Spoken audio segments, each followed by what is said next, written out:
तो last time हमने cranial nerve के बारे में थोड़ा बेसिक पढ़ा था। अभी वही को थोड़ा सा रिवाइज भी करेंगे साथ साथ में। तो क्रेनियल नर्व कितनी है, 1 to 12, जो हमने लास्ट टाइम पढ़ी थी। अब फर्स्ट क्वेश्चन जो मैंने पूछा था, प्योर सेंसरी, प्योर सेंसरी या आप बोलो जो प्योरली एफिरेंट है, वो कौन कौन सी है। तो निमोनिक मतलब नंबर याद कर लो, 128। Nerve number 1, 2 and 8 they are pure sensory. कौन कौन है तो फिर, ऑल्फैक्टरी, ठीक है, 2 कौन सी है, ऑप्टिक, और 8 कौन सी है, vestibular कॉपुलर।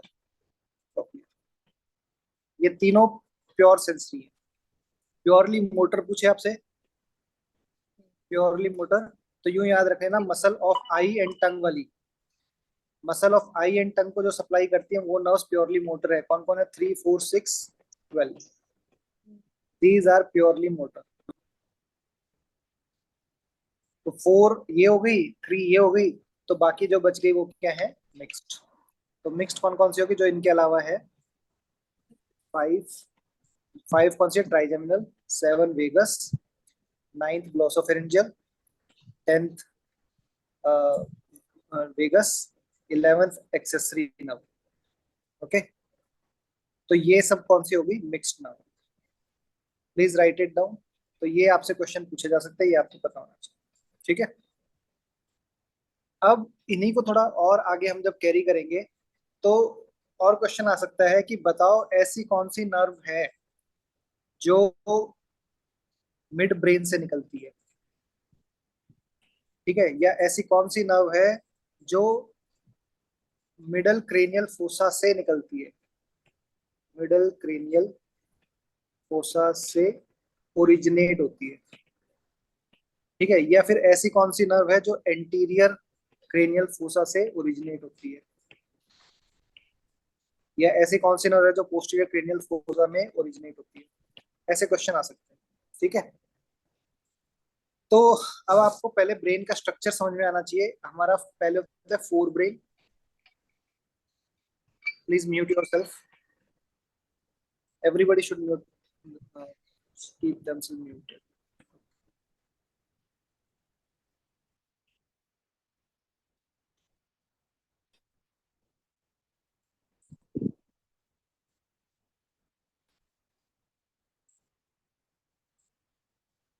Okay, so forebrain है। फोर ब्रेन के बाद बीच में होता है मिड ब्रेन, ठीक है। मिड ब्रेन के नीचे होती है पॉन्स, पॉन्स के नीचे होता है मेडुला, और मेडुला के साइड में होते हैं सेरिबेलम, ठीक है। तो इसको तो हम बोलेंगे फोर ब्रेन। और ये जो मिड ब्रेन, पॉन्स और मेडुला, ये क्या है, मिड ब्रेन, ये क्या है, पॉन्स, ये क्या है, मेडुला ऑब्लोंगेटा। इन तीनों को हम बोलते हैं ब्रेन स्टेम, ब्रेन स्टेम। तो हमारी जो नर्व नंबर 1 है और nerve number 2, cranial number 1 and 2, ये तो निकलती है फोर ब्रेन से। किससे निकलेंगी, फोर ब्रेन से। और ये एंटीरियर क्रेनियल फोसा में निकलती है। किसमें, एंटीरियर क्रेनियल फोसा में निकलती है, ठीक है। ब्रेन से निकलने के बाद, ब्रेन किसके अंदर पड़ा होता है, हमारी किसके अंदर पड़ा होता है, स्कल के अंदर। तो स्कल के अंदर हमारे 3 फोसा होते हैं, anterior cranial fossa, middle cranial fossa या पोस्टीरियर क्रेनियल फोसा, जिसकी मैं आपको इमेज दिखा देता हूँ। ये ये हमारी स्कल है। ये जो ग्रीन कलर का स्ट्रक्चर आप देख रहे हो यहाँ पे, ये ये है एंटीरियर क्रेनियल फोसा, ठीक है, पूरा। ये मिडल क्रेनियल फोसा है,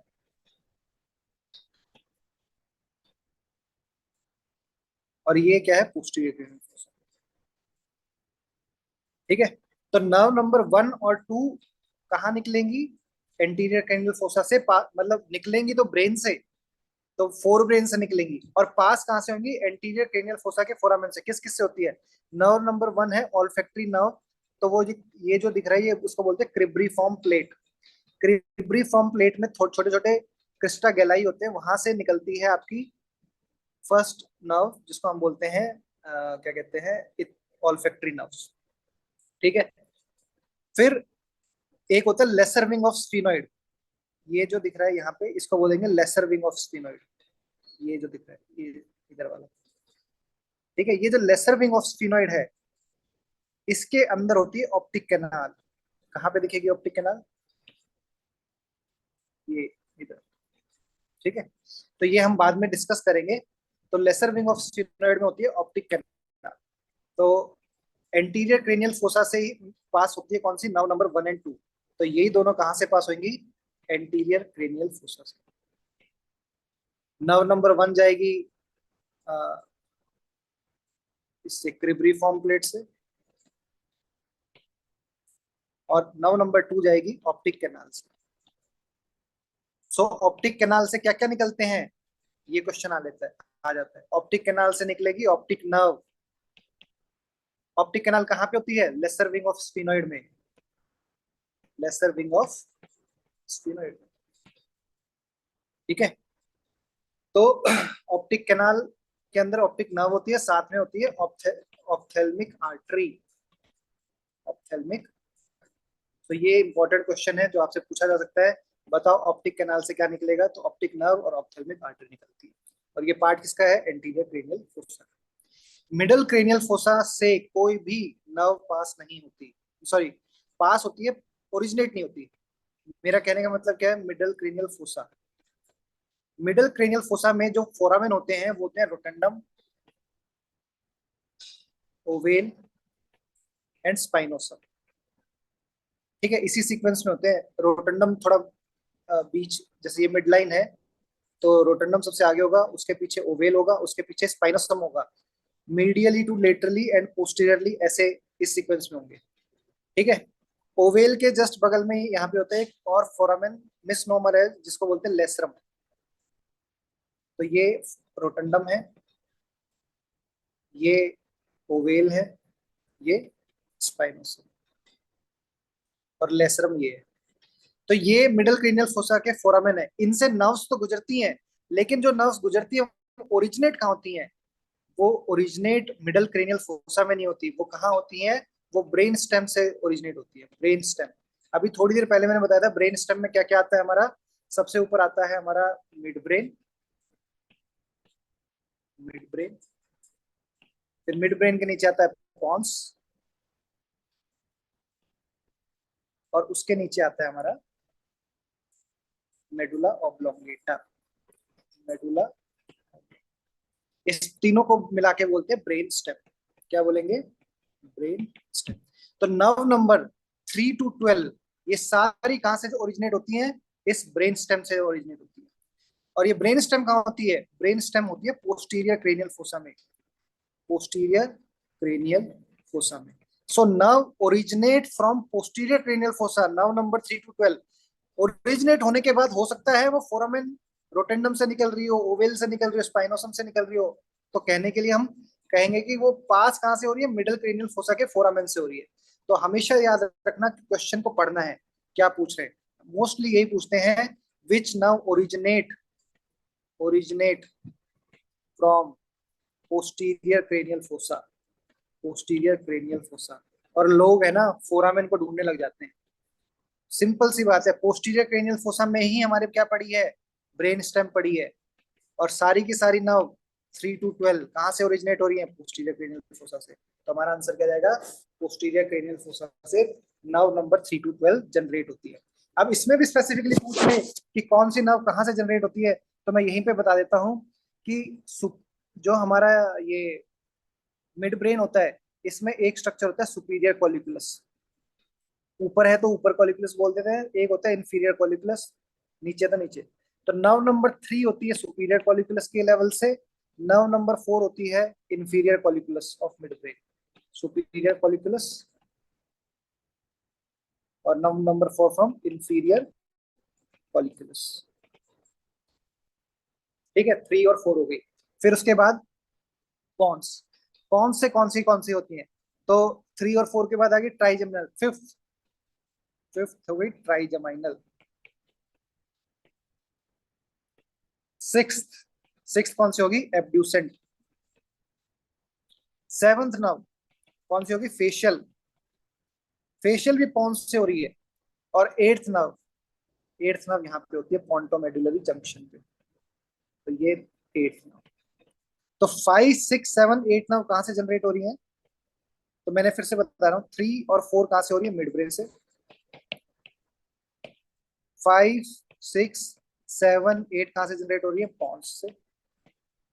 ठीक है। और मोर स्पेसिफिकली आप कहो तो पोंटो मेडुलरी जंक्शन से भी हो सकती है। ठीक है, पोंटो मेडुलरी जंक्शन। फिर नर्व नंबर 9।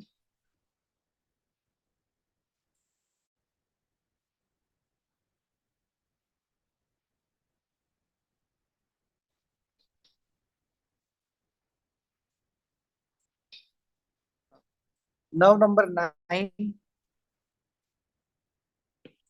10, 11, 12 ये सारी कहाँ से ओरिजिनेट हो रही है? मेडुला ऑब्लोंगेटा से हो रही है। तो नर्व नंबर 9, 10, 11, 12 कहाँ से जनरेट हो रही है? मेडुला ऑब्लोंगेटा से। Is it clear to all of you till now? समझ में आ रहा है बच्चों सबको ये कि कौन सी नर्व कहाँ से यस ओरिजिनेट? सर। तो अब मैं इसी के बेसिस पे आपको एक डायग्राम दिखाऊंगा। क्यों दिखा रहा हूँ डायग्राम? क्योंकि आजकल एम्स का जमाना है। एम्स में आपसे क्वेश्चन सिंपल की जगह डायग्राम वाले पूछ लेते हैं। और डायग्राम में आपसे पूछेंगे बताओ कौन सी नव, ये कौन सी नव है, आपको आइडेंटिफाई करना है। हाँ, तो ये है डायग्राम। ठीक है, you can see this diagram. तो यहाँ पे आप देख सकते हो,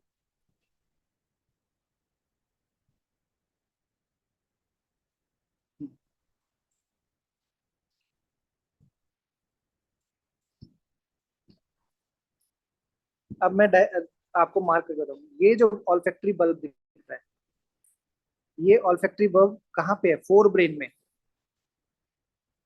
olfactory bulb and olfactory tract किसका है? नर्व नंबर 1 का।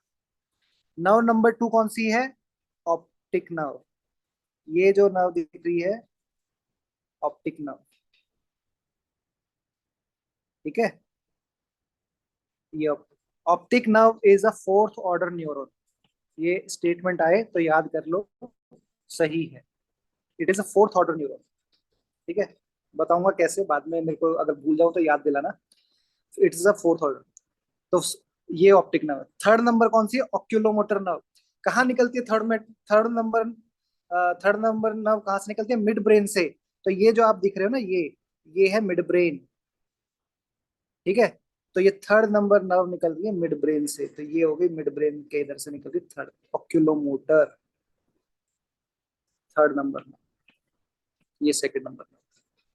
ठीक है, फिर ये सुपीरियर कॉलिकुलस है। तो ये सुपीरियर कॉलिकुलस मतलब ऊपर जो एलिवेशन है उसको सुपीरियर कॉलिकुलस बोल दिया। नीचे जो होगा उसको इंफीरियर कर।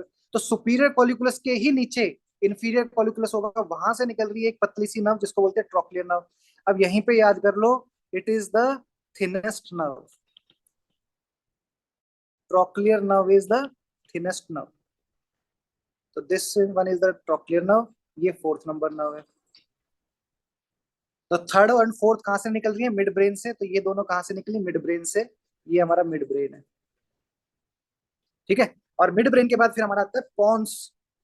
ठीक है, पॉन्स से फिर हमारी निकलेंगी नर्व नंबर 5, 6, 7, 8। ये रही 5, ये रही 6, ये रही 7, और ये रही 8। ठीक है, मैं फिर से मार्क कर देता हूँ। 6, 5 number nerve, 7 number nerve, 8 number nerve, सारी पॉन्स से निकल रही है, पॉन्टो मेडुलरी जंक्शन से निकल रही है। तो पॉन्स से निकलने वाली नर्व कौन सी होगी? 5, 6, 7, 8। और फिर लास्ट में ये जो दिख रहा है ब्लू ब्लू, ये क्या दिख रहा है? Medulla oblongata. मेडुला से कौन कौन से निकल रही हैं? तो मेडुला से मैंने बताई 4 नाव निकलेंगी, 9th, 10th, 11th, 12th। तो इधर ये 9th दिखा रखा है, ये 10th दिखा रखा है, ये 11th दिखा रखा है, और ये 12th दिखा रखा है। ठीक है, अब ये कैसे दिखा रखा है वो मैं अभी आगे जाके बताऊंगा, बट जस्ट एक रिप्रेजेंटेशन बता दी है कि पूरे इसमें कैसे कैसे कहाँ कहाँ क्या नर्व दिखेगी, मैं ये आपको पीडीएफ शेयर करूंगा, वहां पे आप एग्जैक्टली देख लेना क्या है। और जब भी आप इसको गूगल पे भी देख सकते हो ये इमेजेस क्या रिप्रेजेंट करी, बट मेन बात थी मुझे आपको समझाना कि कौन सी नर्व कहाँ से निकल रही है। ठीक है, इसी पे बेसिस अब ये हम न्यूक्लियस की बात करेंगे। अब ये देखो ये क्या डायग्राम है, ये डायग्राम बड़ा इंपॉर्टेंट समझना। देखो ये हमारा मिड ब्रेन, ये क्या है मिड ब्रेन, ये है सुपीरियर कॉलिक्यूल्स, ये क्या है इंफीरियर कॉलिक्यूल्स। ठीक है, सुपीरियर कॉलिक्यूल्स से कौन सी नर्व निकल रही है, अब मैं इसको हटा देता हूँ। सुपीरियर कॉलिक्यूल्स से कौन सी नर्व निकल रही है, नर्व नंबर 3। अभी हमने डिस्कस किया था, नर्व नंबर 3 निकल रही है सुपीरियर कॉलिक्यूल्स से। तो ये है नर्व नंबर 3, लेकिन नर्व नंबर 3 का एक न्यूक्लियस नहीं है, दो न्यूक्लियस है। तो ये बात सही है, nerve number 3 is purely motor but it have two nucleus. Two nucleus कौन से, एक तो वो सप्लाई करती है, nerve number 3 is motor supply to muscles of eye, eye की जो मसल है, जनरल, सोमेटिक, इफरेंट, आई को सप्लाई करती है ना, जनरल, सोमेटिक, इफरेंट। एक तो ये है न्यूक्लियस, तो ये है ऑक्यूलोमोटर न्यूक्लियस बोलते हैं इसको, जो एक्चुअल में मोटर न्यूक्लियस है। तो एक तो ये हो गया। लेकिन नर्व नंबर 3 पैरासिम्पैथेटिक सप्लाई भी सप्लाई करती है, पैरासिम्पैथेटिक, पैरासिम्पैथेटिक बताया था, विसरल इफरेंट को पैरासिम्पैथेटिक बोलते हैं, या यूं कहो जीवीई। तो सेकंड न्यूक्लियस जो इसका है, जिसको हम बोलते हैं Edinger Westphal nucleus, Edinger Westphal nucleus third nerve का पैरासिम्पैथेटिक न्यूक्लियाई है। तो ये किसको सप्लाई कर, कौन सी सप्लाई करेगा, जीवीई। तो थर्ड नर्व के दो न्यूक्लियस हैं जो मैंने यहाँ पे दिखा दिए। फोर्थ नर्व का एक सिंगल न्यूक्लियस है जो इंफीरियर कॉलिकुलस के लेवल पे है, और इसको बोलते हैं ट्रोक्लियर नर्व का जो न्यूक्लियस है। ठीक है, न्यूक्लियस ऑफ ट्रोक्लियर नर्व। ठीक है, क्लियर है, सिंपल सी बात समझ में आई। और ये प्योरली मोटर है, कौन सा, जी एस ई। ठीक है, फिर ये ब्रेन स्टेम वाला जो डायग्राम है हम हमेशा पढ़ेंगे बार बार, इसीलिए मैंने आपको ये दिखाया, और ये मैं जब भी पढ़ाऊंगा आगे आगे जैसे जैसे चलेंगे आपको बताते जाएंगे। तो ये था मिड ब्रेन, मिड ब्रेन के बाद ये लेवल है पॉन्स का। ठीक है, और ये लेवल है मेडुला ओब्लोंगेटा। ठीक है, तो इस तरीके से फिर मैंने बताया fifth number nerve, fifth number nerve कौन सी है हमारी, 3 और 4 तो हमने कवर कर लिया।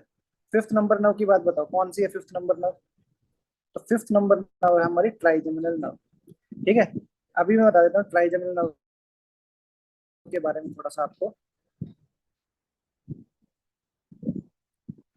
Fifth number nerve trigeminal nerve, पहली बात तो ट्राइजेमिनल नर्व के 3 पार्ट होते हैं, V1, V2, V3। V1 is ophthalmic nerve, ophthalmic nerve, V2 is maxillary nerve, and V3 is mandibular nerve। ठीक है, ऑप्थेल्मिक नर्व जो होती है ये 3 में डिवाइड होती है, लैक्राइमल, फ्रंटल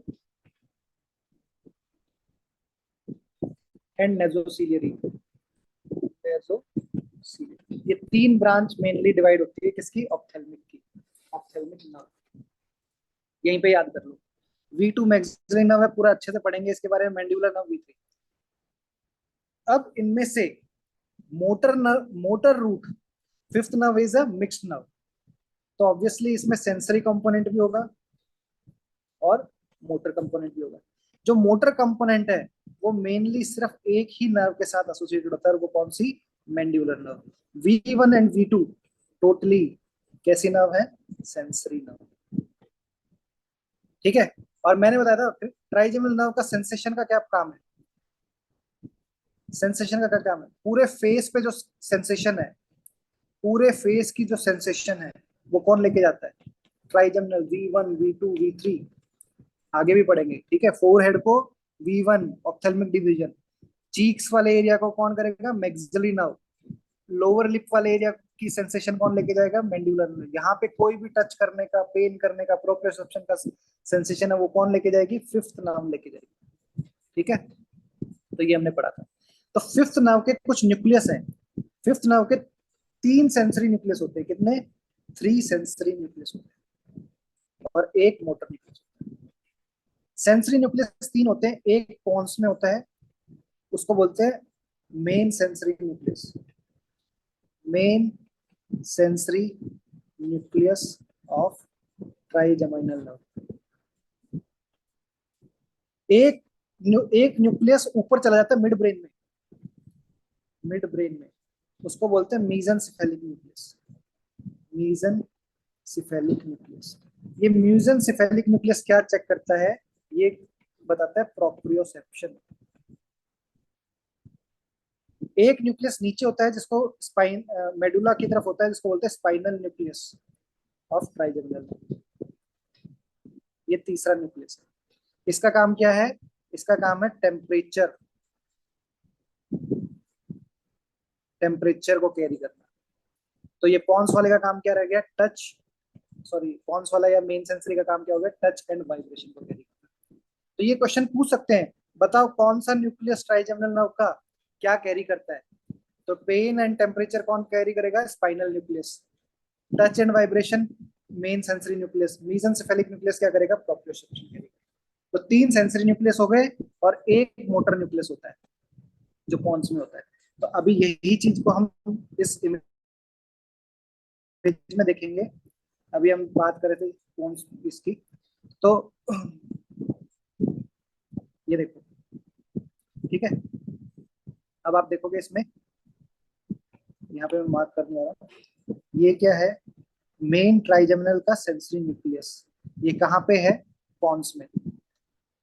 ऊपर की तरफ जो जा रहा है ये कौन सा है? मीजनसेफेलिक।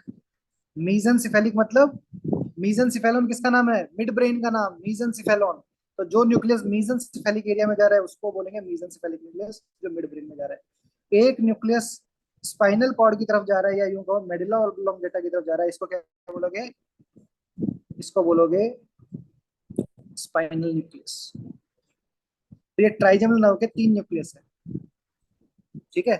और ये क्या है यहाँ पे? ये मोटर न्यूक्लियस है, motor nucleus of trigeminal nerve, ठीक है। तो ट्राइजेमिनल नर्व क्या क्या कर रही है, मुझे बताओ जरा। तो ये मैंने डायग्राम बनाने की कोशिश की, आपको होपफुली समझ में आया होगा मैं क्या कह रहा हूँ, ठीक है। तो ट्राइजेमिनल नर्व क्या क्या कर रही है बताओ जरा थोड़ा सा। सेंसरी सप्लाई कर रही है, तो वो एफरेंट सेंसेशन लेके आ रही है। और कौन सी है? जनरल सोमेटिक एफरेंट, स्किन से लेके आ रही है, ठीक है। क्या वो विसरा से कोई लेके आ रही है? नो, विसरा से तो कुछ नहीं ला रही, तो जीवीए नहीं होगा इसमें। और क्या, एक मोटर न्यूक्लियस है, मसल को सप्लाई कर रहा है। कौन सी मसल को सप्लाई कर रहा है? मसल ऑफ मेस्टिकेशन को। और मसल ऑफ मेस्टिकेशन किसको सप्लाई करती है? फेरेंजियल आर्च की मसल को करती है। तो वो किस में आएगा? ब्रेकियल इफरेंट, या फिर कहोगे स्पेशल इफरेंट। Special efferent. तो ये दो फंक्शन हो गए ट्राइजेमिनल नर्व के, जीएसए एंड स्पेशल इफरेंट, ठीक है। इस तरीके से हम समझेंगे। फिफ्थ नर्व के बाद हमारी आगे सिक्स्थ नर्व, जो जिसका नाम है एब्ड्यूसेंट नर्व, ठीक है। एब्ड्यूसेंट नर्व क्या है? प्योरली मोटर, और इसका तो कोई पैरासिम्पैथेटिक कंपोनेंट भी नहीं है, तो एक ही न्यूक्लियस होगा इसका। और वो कहाँ मिलेगा? पॉन्स में मिलेगा। तो फिर से हम देख लेते हैं सिक्स्थ नर्व कहाँ पे है। तो अगेन उसी डायग्राम में इसको थोड़ा सा एनालाइज करेंगे। पॉन्स के अंदर हमें एक न्यूक्लियस दिखेगा, पॉन्स के अंदर यहाँ पे। ये कौन सा है? Abducent, more towards midline abducent nucleus, ठीक है। तो ये आपका सिक्स नर्व तक का फंडा क्लियर हो गया है। अभी मैं आज सिक्स नर्व तक के ही न्यूक्लियस पढ़ा रहा हूँ आपको। क्यों पढ़ा रहा हूँ सिक्स नर्व तक के न्यूक्लियस? हम एक एक नर्व को लेके चलेंगे। आज हमको सिक्स नर्व तक ही पढ़ना है, इसलिए मैंने सिक्स नर्व तक का न्यूक्लियस आपको समझा दिया है। I hope it is clear to all of you. Fifth nerve भी आज नहीं करेंगे हम, मेनली 3 4 6 नर्व करेंगे और 2 नर्व करेंगे, इसीलिए हमने ये न्यूक्लियस को पढ़ना था। तो ये ब्रेन ब्रेन के अंदर न्यूक्लियस, जहां से नर्व ओरिजिनेट होती है, या ये जहां पे आके नर्व इंटरप्रिटेशन करती है, सेंसरी रिसेप्टर का होते हैं, सरफेस पे होते हैं, वहां से सेंसेशन जाके ब्रेन में जाती है। तो ब्रेन में इंफॉर्मेशन जहां जाके कैलकुलेट हो रही है वो, या फिर मोटर डायरेक्शन कहाँ से मिल रहे हैं उसको बोलते हैं न्यूक्लियस। तो उनकी जानकारी हम ले रहे थे, ठीक है, उनको समझने की कोशिश कर रहे थे। तो यही हमें पढ़ना है मेनली। और मुझे ये बताओ कि फर्स्ट नंबर तो नाव का काम क्या है, ऑल्फेक्शन।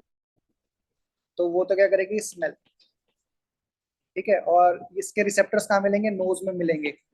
नोज, नोज से ऊपर जाएंगे क्रिब्रिफॉर्म प्लेट से पास होते हुए, फिर ये फोर ब्रेन में चले जाएंगे और ऑल्फैक्टरी ट्रैक्ट और ऑल्फैक्टरी बल्ब में जाके एंड हो जाएंगे, ठीक है।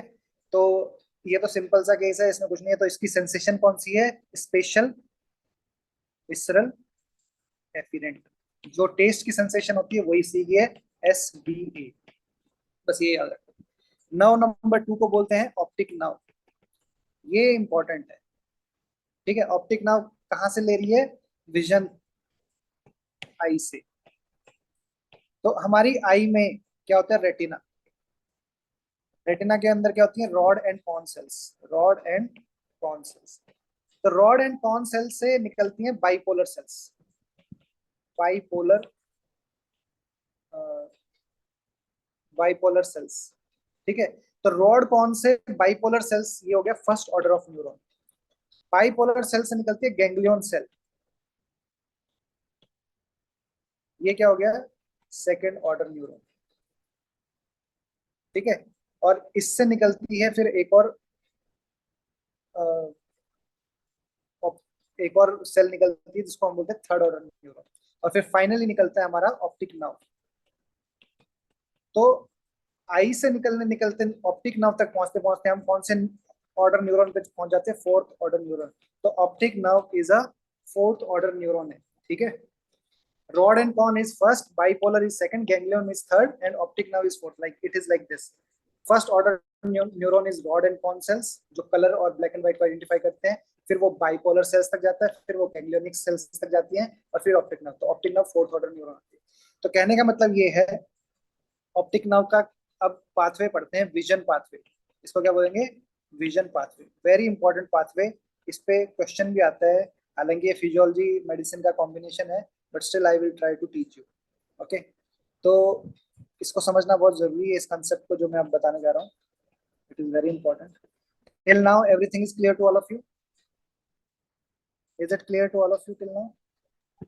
Yes sir. तो देखो, एक तो हमारी आई होती है, ठीक है, ये आईज बना दी मैंने, ठीक है।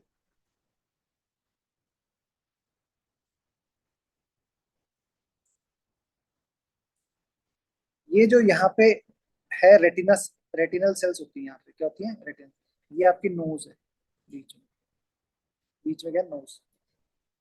तो रेटिनल सेल जो नोज की तरफ है उसको बोलेंगे नेजल रेटिना। क्या बोलेंगे, नेजल रेटिना। तो मैं इसको बोल रहा हूँ NR, नेजल रेटिना। और जो अवे फ्रॉम नोज है टुवर्ड द टेम्पोरल रीजन है, इसको बोलेंगे टेम्पोरल रेटिना। और मैं इसको बोल रहा हूँ ये राइट आई है। इस तरफ कौन सी है, राइट आई है। इस तरफ कौन सी है, लेफ्ट आई है, ठीक है। तो लेफ्ट आई का टेम्पोरल रीजन कौन सा है, ये वाला। तो ये होगी टेम्पोरल, ग्रीन में होगी टेम्पोरल रेटिना, और रेड में होगी, पिंक में होगी आपके नेजल रेटिना, जो नेजल साइड की रेटिना है। इतना क्लियर है सबको? अब आई की एक खास बात है कि जो रेटिना है वो हमेशा अपने से अपोजिट साइड का विजन लेती है। तो जो हमें दिख रहा है उसको हम बोलते हैं विजुअल फील्ड। क्या बोलेंगे, विजुअल फील्ड। तो ये सामने दिख रही है आपको विजुअल फील्ड, कि आपको दिख क्या रहा है, ठीक है। तो ये वाला जो है ये इस तरफ का दिखेगा,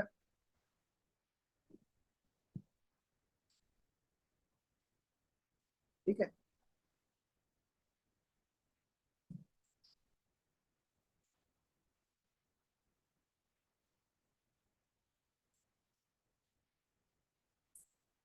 ठीक है, और जो दूसरे वाला साइड है वो दूसरी साइड का दिखेगा।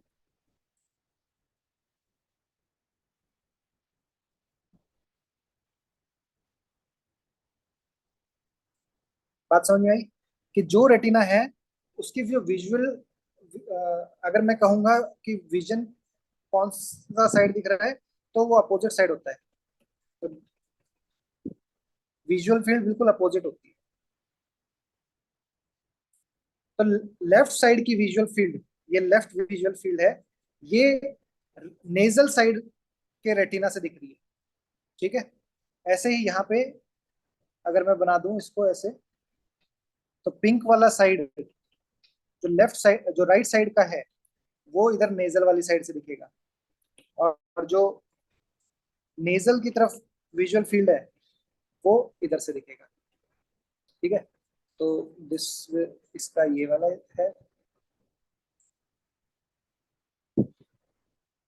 मतलब अपोजिट साइड का दिखेगा, बेसिक कहना ये है।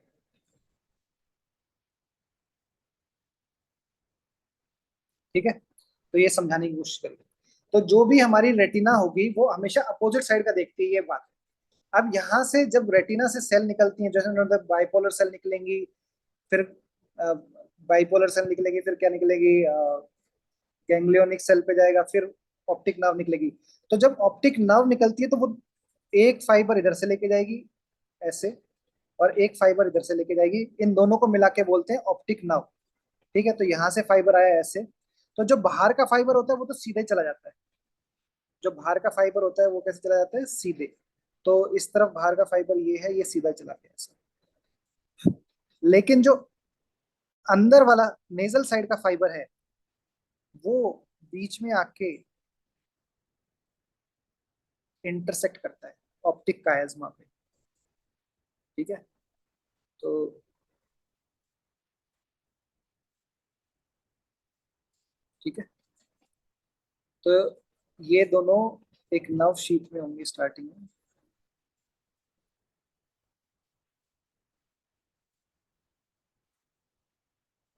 तो बेसिकली कहने का मतलब ये है, ये मैंने डायग्राम बहुत इजीली बना दिया, थोड़ा सा इसको मैं क्लीन करना चाहूंगा।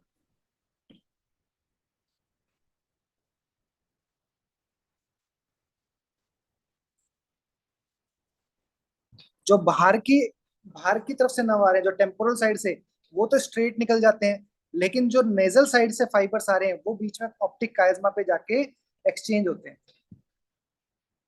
ठीक है, तो ऑप्टिक कायज्मा पे जाके नर्व फाइबर नेजल साइड के एक्सचेंज होते हैं, और फिर यहाँ पे पीछे जाके तो हम इसको तो बोलते हैं ऑप्टिक नर्व, ऑप्टिक नर्व जो नेजल और टेम्पोरल साइड के फाइबर्स लेके जा रही है, फिर इसको बोलते हैं हम ऑप्टिक कायज्मा। इसको क्या बोलेंगे, ऑप्टिक कायज्मा। ठीक है, फिर ऑप्टिक कायज्मा के बाद जो फाइबर्स निकल रहे हैं इनको बोलते हैं optic radiation, sorry optic radiation नहीं, ऑप्टिक ट्रैक्ट। क्या बोलेंगे, ऑप्टिक ट्रैक्ट। तो ऑप्टिक कायज्मा के बाद क्या शुरू हो गया, ऑप्टिक ट्रैक्ट। फिर कुछ विजुअल, फिर कुछ जेनिकुलेट बॉडीज होती हैं जिनको हम बोलते हैं लेटरल जेनिकुलेट बॉडी, और मीडियल जेनिकुलेट बॉडी ब्रेन में होता है। ठीक है, तो लेटरल जेनिकुलेट बॉडी पे जाके विजन इंटरप्रेट होता है, लेटरल जेनिकुलेट बॉडी पे जाके ये फिर विजन इंटरप्रेट होता है, उसके बाद फिर और पीछे तक जाता है, पर हमारा कंसेप्ट सिर्फ यहीं तक का समझने का है। ठीक है, लेटरल जेनिकल बॉडी तक। अब क्या हुआ इस ऑप्टिक पाथवे में, क्या होता है, सपोज आपकी ऑप्टिक नर्व डैमेज हो जाती है यहाँ से, मैंने कहा राइट ऑप्टिक नर्व डैमेज हो गई, क्या हो गई, राइट ऑप्टिक नर्व डैमेज हो गई। तो राइट ऑप्टिक नर्व डैमेज हुई तो क्या हुआ, तो ये दोनों फाइबर फंक्शन करना बंद कर देंगे। तो दोनों फाइबर फंक्शन करना बंद कर देंगे, तो होगा क्या, राइट आई के दोनों राइट आई के दोनों फाइबर ने काम करना बंद कर दिया। तो राइट आई का टेम्पोरल रेटाइना भी डिसफंक्शनल हो गया, और नेजल रेटाइना भी डिसफंक्शनल हो गया। तो आप कहोगे कि राइट आई से दिखना ही बंद हो गया, तो इसको बोलोगे कंप्लीट ब्लाइंडनेस। क्या बोलोगे, कंप्लीट ब्लाइंडनेस। कंप्लीट ब्लाइंडनेस हो गई भाई इससे, राइट ऑप्टिक नर्व के डैमेज से। लेकिन अगर आपसे कहें कि सपोज एक पिट्यूटरी ट्यूमर हुआ, पिट्यूटरी ट्यूमर, पिट्यूटरी ट्यूमर मतलब आपका न्यूरोहाइपोफाइसिस का ट्यूमर हो गया, तो न्यूरोहाइपोफाइसिस का ट्यूमर ऑप्टिक कायज्मा को कंप्रेस कर देता है। ऑप्टिक कायज्मा को कंप्रेस कर देगा। तो ऑप्टिक कायज्मा को कंप्रेस करने से क्या होगा कि ये जो यहाँ पे इंटरनल क्रॉसिंग हो रही है, ये यहाँ पे फाइबर्स डैमेज हो जाएंगे। तो कौन से फाइबर हो गए? अगर पिट्यूटरी ट्यूमर होगा तो क्या इफेक्ट होगा? ऑप्टिक कायज्मा। ऑप्टिक कायज्मा में फाइबर कहां से आ रहे हैं? दोनों पिंक वाले फाइबर्स आ रहे हैं ना। तो पिंक वाले फाइबर्स क्या है? राइट आई में तो नेजल रेटाइना, और लेफ्ट आई का भी नेजल रेटाइना, दोनों का डैमेज हो जाएगा। दोनों के नेजल रेटाइना डैमेज हो जाएंगे तो टेम्पोरल विजुअल फील्ड चली जाएगी ऑफ राइट आई, और इसमें क्या चली जाएगी? Temporal visual field of left I.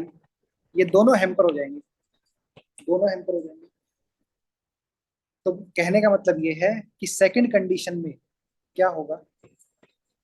Second condition में जैसे ये दोनों आई हैं, ये दोनों आई हैं, इनका टेम्पोरल साइड का, टेम्पोरल साइड का विजन चला जाएगा। नेजल साइड का तो रहेगा, लेकिन टेम्पोरल साइड का विजन चला जाएगा। ये राइट आई है, ये लेफ्ट आई है। नेजल साइड की विजुअल फील्ड तो एक्टिव है जो मैंने मार्क किया है, लेकिन इस तरफ की हो जाएगी। तो इसको क्या बोलोगे आप? Bitemporal, bitemporal hemianopia. दोनों टेम्पोरल साइड का विजन चला गया ना, तो इसको क्या बोलोगे? Bitemporal hemianopia. Clear है? तो ये क्वेश्चन आ सकता है कि बताओ ऑप्टिक कायज्मा पे डैमेज हो गया तो क्या होगा। ठीक है, बताओ ऑप्टिक नर्व का डैमेज हो गया तो क्या हो गया, ऐसे।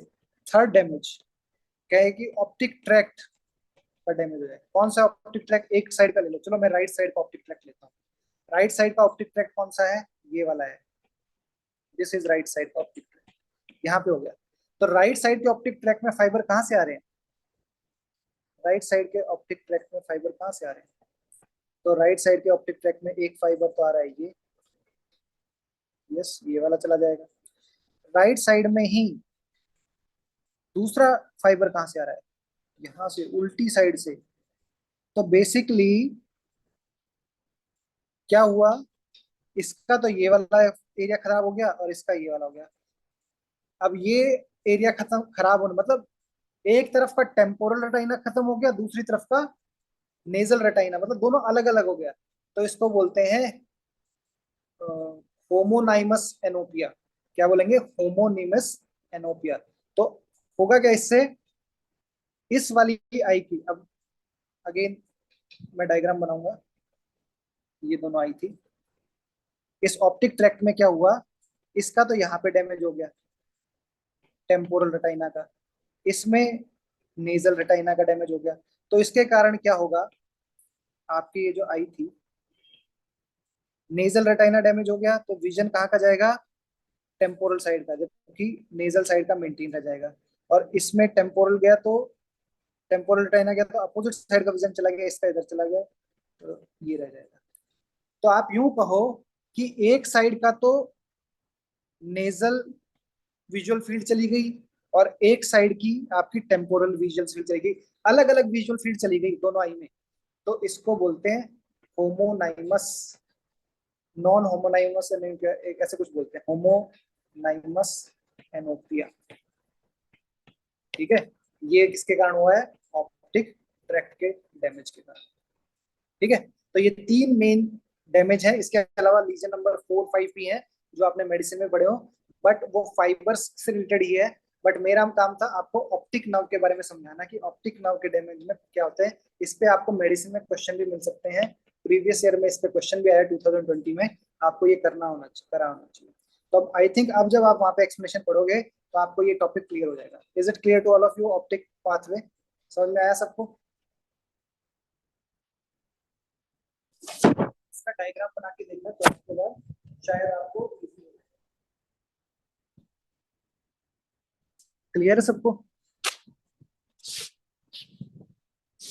M I clear to all of you? till now?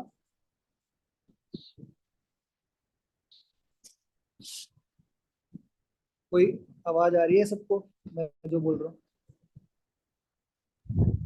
Yes sir. समझ में आया ना जो अभी ये पढ़ाया? किसी को कोई डाउट हो तो बता दो।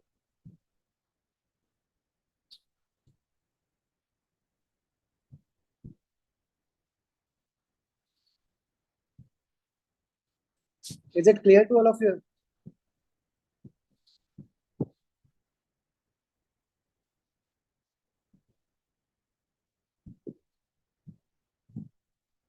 चलो अब नेक्स्ट पढ़ते हैं फिर। नव नंबर 3, 4 एंड 6 पढ़ेंगे। 5 को अभी नहीं पढ़ेंगे, 5 को नेक्स्ट क्लास में पढ़ेंगे क्योंकि वो अपने आप में एक बहुत बड़ी नर्व है। तो अभी हम पढ़ेंगे 3, 4, 6। 3 कौन सी है? ऑक्यूलोमोटर। 4 कौन सी है? ट्रोक्लियर। 6 कौन सी है? एब्ड्यूसेंट। ये तीनों अपने आप में बहुत बड़ी नर्व्स है। ठीक है, तीनों बहुत बड़ी नर्व्स है। मतलब बड़ी का मतलब अपना आप में एक टॉपिक है, इसीलिए बोला मैंने। ठीक है, तो इस अब ये कहाँ सप्लाई करती है? मसल्स ऑफ आई को। तो हम आई पढ़ लेते हैं, आई एंड ऑर्बिट पढ़ लेते हैं। तो अब हमारा टॉपिक है eye, orbit and extra ocular muscles. तो पहले तो मैं आपको बता देता हूँ कि आई की मसल्स टोटल कितनी होती है। आई की मसल्स पता करो कितनी होती है। तो कुछ होती है extra ocular muscle. Extra ocular जो मेन आई बॉल है उसके बाहर है तो उसको बोलेंगे एक्स्ट्रा ऑक्यूलर मसल्स। कितनी मसल्स होती हैं? 7 मसल्स होती हैं। ठीक है, 7 मसल कौन कौन सी होती हैं? 4 तो रेक्टाई होती है, रेक्टाई जिसको रेक्टस भी बोलते हैं। कौन कौन सी? Superior rectus, superior rectus, inferior rectus, medial rectus and lateral rectus. ये 4 मसल होंगी रेक्टाई। 2 ऑब्लिक होती हैं, सुपीरियर ऑब्लिक, एक इंफीरियर ऑब्लिक। 2 ऑब्लिक होगी, 4 रेक्टाई हो गई। और क्या हो बच गया? एक होती है लेविटर पाल्पेब्रल सुपीरियरिस, लेविटर पाल्पेब्री सुपीरियरिस, एलपीएस बोलते हैं। आईलिड में सप्लाई करती है। किसको सप्लाई करती है? आईलिड में। ठीक है, नाम में ये सुपीरियरिस, ये सबसे ऊपर होती है मसल्स। ये मसल आई एक्स्ट्रा ओकुलर में अगर बात करें तो सबसे ऊपर रहेगी, लेवेटर पाल्पेबल सुपीरियरिस। ठीक है, एलपीएस। तो ये होगी 7 मसल एक्स्ट्रा ओकुलर। लेकिन कुछ मसल्स आई बॉल के भी अंदर भी होती है जिसको बोलते हैं intrinsic muscle. Intrinsic muscle of eye ball ये कौन कौन सी होती है? सीलियरिस होती है। सीलियरिस का काम होता है accommodation of lens, accommodation of. एक होती है स्फिंक्चर प्यूपिले, स्फिंक्चर प्यूपिले। एक होती है डायलेटर प्यूपिले। ठीक है, as the name suggest, dilator का काम क्या है? आई को डायलेट करना। ठीक है, तो वाइड आई करना, वाइड आई।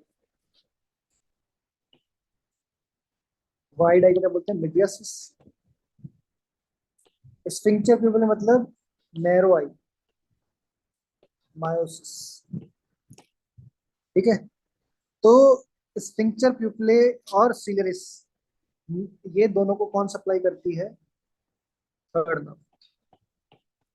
थर्ड नर्व की parasympathetic supply.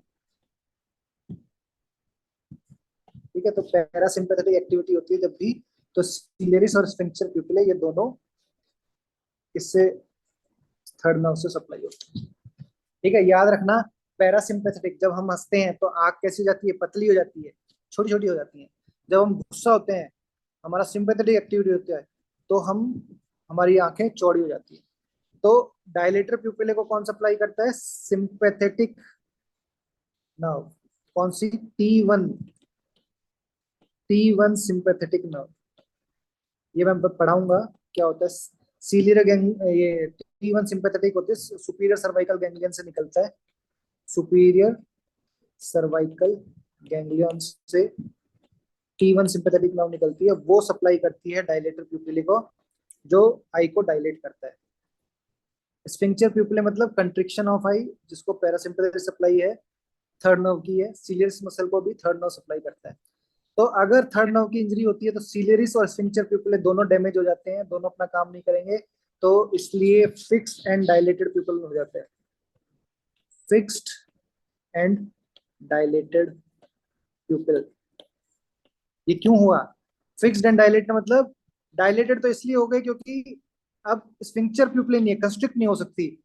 Sympathetic activity, unopposed action of dilated प्यूपिल होगा तो ऑब्वियसली आपका प्यूपिल डायलेट हो जाएगा।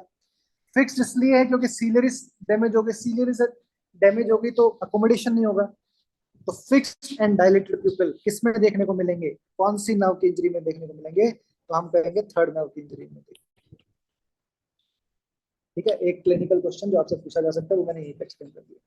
इसके अलावा ये 7 मसल मैंने बताई, अगर ये 7 मसल मैं बताऊं आपको कैसे दिखेंगी आपको, तो ये आपकी आई है, ये आपका आई बॉल है, ठीक है। पीछे एक कॉमन टेंडिनस रिंग होती है, क्या होती है? Common tendinous ring. उसी से ही मोस्टली एनुलस ऑफ जिम बोलते हैं, उसी से ही मोस्टली सारी की सारी रेक्टाई ओरिजिनेट होती है। तो एक आती है सुपीरियर रेक्टाई, एक आती है इंफीरियर रेक्टाई, ठीक है।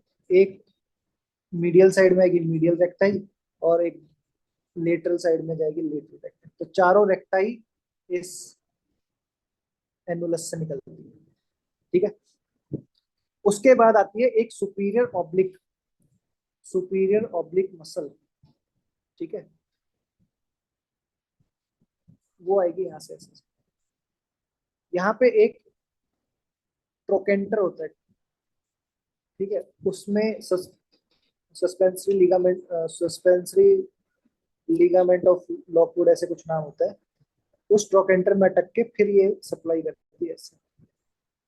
तो ये कौन सी मसल आ गई? Superior oblique muscle, superior oblique. Trochanter में अटकती है इसीलिए इसकी एक अलग सप्लाई है, कौन सी? Trochlear supply, trochlear nerve. Trochlear nerve कौन सी है? Fourth nerve.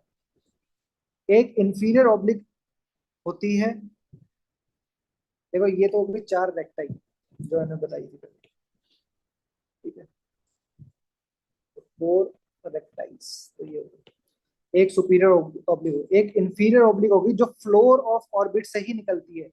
Inferior oblique floor of orbit से निकल के इंफीरियर सरफेस पे ऐसे घूम के लग जाती है। तो 6 मसल्स का तो हमें पता चल गया। एक मसल और होती है सुपीरियर लेविटर पाल्पेबल सुपीरियर्स, ये और भी ऊपर से आती है, इससे भी ऊपर से आती है, और फिर आके इधर आईलिड में जाती है। इसका क्या नाम है? लेविटर पाल्पेबल सुपीरियर्स। अब मैंने ये क्यों बताया आपको? मैंने इसलिए बताया ताकि कल को आपको आई की मसल्स का कोई डायसेक्शन दे दें और वहां पे एक मसल उठाई हुई हो, सपोज एलपीएस को उठाया हुआ हो, आधी कटी हुई दिख रही हो, और आपसे पूछ ले ऐसे लिगामेंट कटी हुई मसल है, ये कौन सी है? तो आपको पता होना चाहिए ये कौन सी मसल है, ये सुपीरियर ऑब्लिक मसल है। एक कॉमन टेंडनस रिंग से निकलने वाली सारी मसल्स कौन सी है? रेक्टाई। फ्लोर ऑफ ऑर्बिट से निकलने वाली मसल कौन सी है? इंफीरियर ऑब्लिक, ठीक है। तो इस तरीके से आई की मसल को आइडेंटिफाई करना आना चाहिए। आई की मसल का सप्लाई, नर्व सप्लाई का एक नमोनिक है, वो याद करना बहुत जरूरी है। All 3 SO4 LR6, all 3 SO4 LR6, ये क्या होता है? ऑल 3 मतलब सारी मसल्स को कौन सप्लाई करेगा? थर्ड, मतलब ऑक्यूलोमोटर ही मेन सप्लाई आएगी एक्सटर्नल, और ऑक्यूलोमोटर नर्व यही मेन सप्लाई है मसल ऑफ आई की, तो वो सबको सप्लाई करेगी except superior oblique. Superior oblique को कौन सप्लाई कर रहा है? नाउ नंबर फोर्थ, फोर्थ कौन सी है? ट्रॉक्लियर। LR6 लेटरल रेक्टस, इसको सिक्स नर्व कर रही है। सिक्स नर्व कौन सी है? एब्ड्यूसन नर्व। ठीक है, तो इन्हीं के क्लिनिकल क्वेश्चन आएंगे जो हमें पता होना चाहिए, जो मैं अभी आपको बताऊंगा भी। ठीक है, पर पहले हमें सप्लाई तो पता होना चाहिए। तो एक तो क्वेश्चन सिंपल ही आ जाएगा, बताओ कौन सी मसल को क्या सप्लाई करती है। लेवेटर पाल्पेब्रल सुपीरियर्स को कौन सप्लाई करेगा, तो मैं कहूंगा ऑक्यूलोमोटर। ठीक है, इस तरीके से पता होना चाहिए। इतना क्लियर है सबको। अभी इन मसल्स के बारे में हमने पढ़ा, तो इनका फंक्शन भी पढ़ लेते हैं। ठीक है, तो एक डायग्राम बनाना है आपको। यहाँ पे ये नोज बनाया, ठीक है, और यहाँ पे हमने बना दी आई वॉल। ठीक है, यहाँ पे हमने क्या बना दी, आई। ठीक है, अब हमें याद रखना है सिन। सिन, ऑल सुपीरियर्स आर इन टॉर्टर्स। जितनी भी सुपीरियर है वो क्या करेंगी, इंटॉर्शन करेंगी। तो ऑल सुपीरियर आर इंटॉर्टर्स, और all inferiors are, that is I E, inferiors are extortors. ठीक है, इंटॉर्टर्स मतलब जो आई को क्लॉकवाइज घुमा दे, एक्सटॉर्टर मतलब जो आई को एंटी क्लॉकवाइज घुमा दे। ठीक है, इनवर्ड घुमा दे तो उसको इंटॉर्टर बोलेंगे, बाहर की तरफ ला दे तो उसको बोलेंगे एक्सटॉर्टर बोलेंगे। तो हमारी एक मसल है सुपीरियर ऑब्लिक, सुपीरियर ऑब्लिक। ठीक है, सुपीरियर ऑब्लिक के ऊपर क्या आएगा, इंफीरियर ऑब्लिक। और ये लेटरल साइड मूवमेंट है, लेटरल रेक्टस। ये कौन सी है, मीडियल रेक्टस। यहाँ पे आएगी सुपीरियर रेक्टाइल, और यहाँ पे आएगी इंफीरियर। ये डायग्राम बनाना है आपको। ये डायग्राम दिख रहा है सबको, can you able to see this. ये डायग्राम दिख रहा है बच्चों सबको। Yes sir. तो आई का जब भी डायग्राम बनाओगे ऐसे बनाओगे, मीडियल साइड पे मीडियल रेक्टस तो काम करेगी, साथ में मीडियल साइड में सुपीरियर रेक्टाई ऊपर की तरफ, इंफीरियर रेक्टाई नीचे की तरफ। अपोजिट साइड लेटरल साइड में जो मूवमेंट है वो लेटरल रेक्टस है, सुपीरियर ऑब्लिक नीचे चली गई, इंफीरियर ऑब्लिक ऊपर चली गई। मैंने कहा ऑल सुपीरियर आर इंटॉर्टर, तो इंटॉर्शन करेंगे। इंटॉर्शन मतलब अंदर की तरफ क्लॉकवाइज घुमाएंगे ऐसे।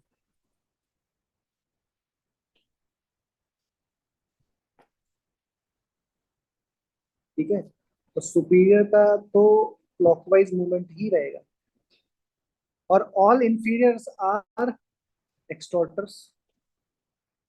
तो एक्सटॉर्टर का मूवमेंट कैसे रहेगा,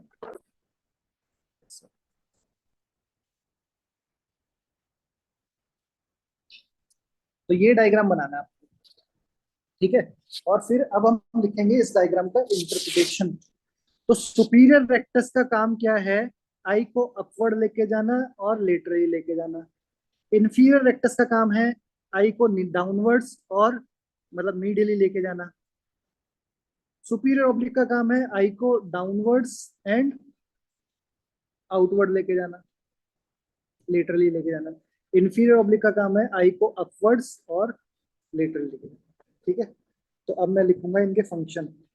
आपको ये डायग्राम से पता चलेगा सुपीरियर ऑब्लिक क्या कर रही है, डाउनवर्ड, आउटवर्ड, आउटवर्ड मतलब लेटरल, और इंटॉर्शन। ठीक है, इंफीरियर ऑब्लिक क्या कर रही है, अपवर्ड, आउटवर्ड, लेटरल मतलब, या फिर एक्सटॉर्शन। सारी इंफीरियर्स आर डूइंग एक्सटॉर्शन। ठीक है, सुपीरियर रेक्टाई क्या कर रही है, सुपीरियर रेक्टाई ऊपर लेके जा रही है और मिडली, तो अपवर्ड, मीडियली, और इंटॉर्शन क्योंकि सुपीरियर है।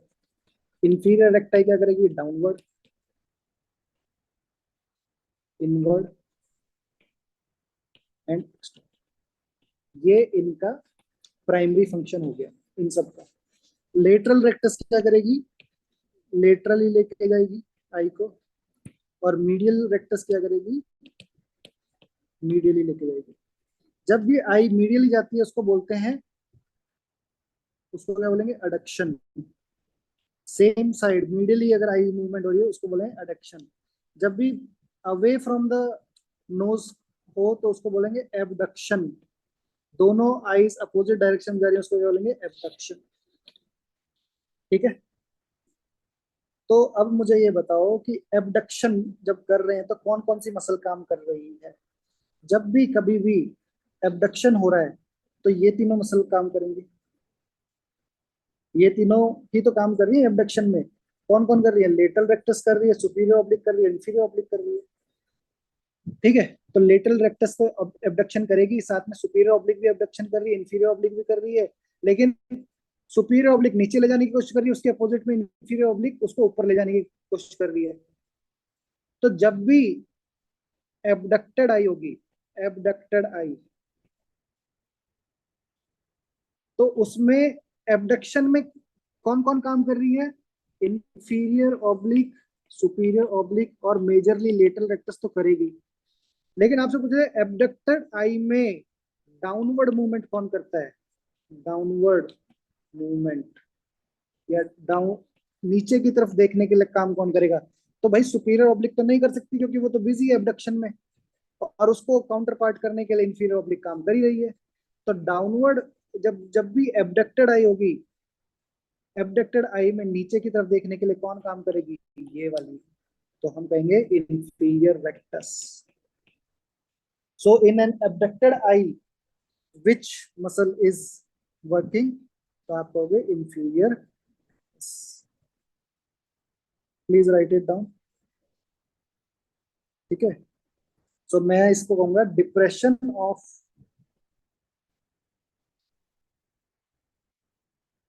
एबडक्टेड आई। तो डिप्रेशन ऑफ एबडक्टेड आई कौन कर रही है, इंफीरियर रेक्टस। फिर से मैं अगला क्वेश्चन पूछूंगा, एलिवेशन, एलिवेशन ऑफ एबडक्टेड आई। तो फिर से आपने ये डायग्राम बना देना है, ये डायग्राम बनाया, इधर को ऑब्लिक आती है, ये इंफीरियर ऑब्लिक हो गई, ये सुपीरियर ऑब्लिक हो गई, ये लेटरल रेक्टस हो गई। सुपीरियर ऑब्लिक का काम है डाउनवर्ड और आउटवर्ड, इंफीरियर ऑब्लिक का काम है अपवर्ड और आउटवर्ड। अपोजिट में होती है रेक्टाई, सुपीरियर रेक्टस ऊपर होती है, इंफीरियर रेक्टस नीचे होती है, और ये हो गया मीडियल रेक्टस। इंफीरियर रेक्टस का काम है मीडियली और डाउनवर्ड, सुपीरियर रेक्टस का काम है एलिवेशन एंड मीडियली, ये मूवमेंट। तो अब मैंने पूछा एलिवेशन ऑफ एबडक्टेड आई, मैं कह रहा हूं एबडक्टेड आई है, ये आई ऑलरेडी इस तरफ मूव कर रही है, तो लेटरल रेक्टस तो काम करेगी, साथ में सुपीरियर ऑब्लिक भी काम करेगी, इंफीरियर ऑब्लिक। अब उसमें एलिवेशन करना है, एलिवेशन करने के लिए अगर इंफीरियर ऑब्लिक एलिवेट करने की कोशिश करेगी तो उसको काउंटर इफेक्ट करने के लिए एसओ है यहाँ पे। तो बच गई अपोजिट साइड की, अपोजिट साइड की एलिवेटर कौन है, सुपीरियर रेक्टाई एलिवेटर है, तो हम कहेंगे सुपीरियर रेक्टस। ठीक है, अब ऐसे ही क्वेश्चन पूछा जाए, डिप्रेशन ऑफ एडक्टेड आई, तो इसका आंसर बताओ कौन है। एडक्टेड आई में डिप्रेशन कौन करेगा, एडक्टेड मतलब मीडियल मूवमेंट है, इस मूवमेंट पे ये दोनों मसल तो काउंटर पार्ट काम नहीं करेंगी। डिप्रेशन इन एडक्टेड आई कौन कर रही है डिप्रेशन, ये अपोजिट साइड की, तो आंसर क्या जाएगा, सुपीरियर ऑब्लिक। ठीक है, तो ये क्वेश्चन आता है कि बताओ इस कंडीशन में कौन काम करेगा उस कंडीशन में, तो एली, तो हम कहें डिप्रेशन इन एडक्टेड आई तो कौन आएगी, सुपीरियर ऑब्लिक। क्लियर है ये सबको, ये कंसेप्ट समझ में आया। और वैसे सुपीरियर ऑब्लिक का काम क्या है, डाउनवर्ड एंड आउटवर्ड, मतलब depression and lateral movement of eye, ये काम है सुपीरियर ऑब्लिक का। ठीक है, I hope it is clear to all of you, सबको समझ में आया, समझ में आया बच्चों। Yes sir. Yes sir. चलो अभी ये मैंने डिस्कस कर लिया, अब मैं बहुत ज्यादा इसके बारे में अभी डिस्कस करूंगा तो आप बोलोगे सब कुछ पढ़ा दिया है। तो हम बीच में अभी ऑर्बिट जाएंगे, ऑर्बिट जाने के बाद फिर से इन्हीं नर्व एंड मसल्स को डिस्कस करेंगे। अब हम चलते हैं ऑर्बिट को पढ़ते थोड़ा सा। ऑर्बिट है ना, सबको पता होगा कि ऑर्बिट कुछ कुछ एक ऐसे रेक्टेंगुलर की तरह होती है, ठीक है। अगर मैं इसमें से ऐसे पढ़ना था ऑर्बिट को, ठीक है। ऑर्बिट की एक है रूफ, एक है लेटरल वॉल। इसी सीक्वेंस में पढ़ना, पहले रूफ, फिर लेटरल वॉल, फिर फ्लोर ऑफ ऑर्बिट, और फिर मीडियल वॉल। ये चार वॉल होती हैं ऑर्बिट की, ठीक है। मैंने स्टार्टिंग में एक क्रेनियल फोसा दिखाया था ऐसा। मैंने कहा इसमें एक एंटीरियर क्रेनियल फोसा होता है, एक मिडल क्रेनियल फोसा होता है, और एक पोस्टीरियर। तो जो एंटीरियर क्रेनियल फोसा होता है उसमें ऑर्बिट के ऊपर जो बोन होती है यहाँ पे, ये होती है फ्रंटल बोन। कौन सी होती है? Frontal bone. और पीछे की तरफ जो बोन होती है ये होती है लेसर विंग ऑफ स्फीनोइड, ठीक है। तो फ्रंटल बोन में होती है आपकी एक क्रिब्रिफॉर्म प्लेट यहाँ पे, इसके नीचे होती है इथमोइड बोन और नेजल बोन।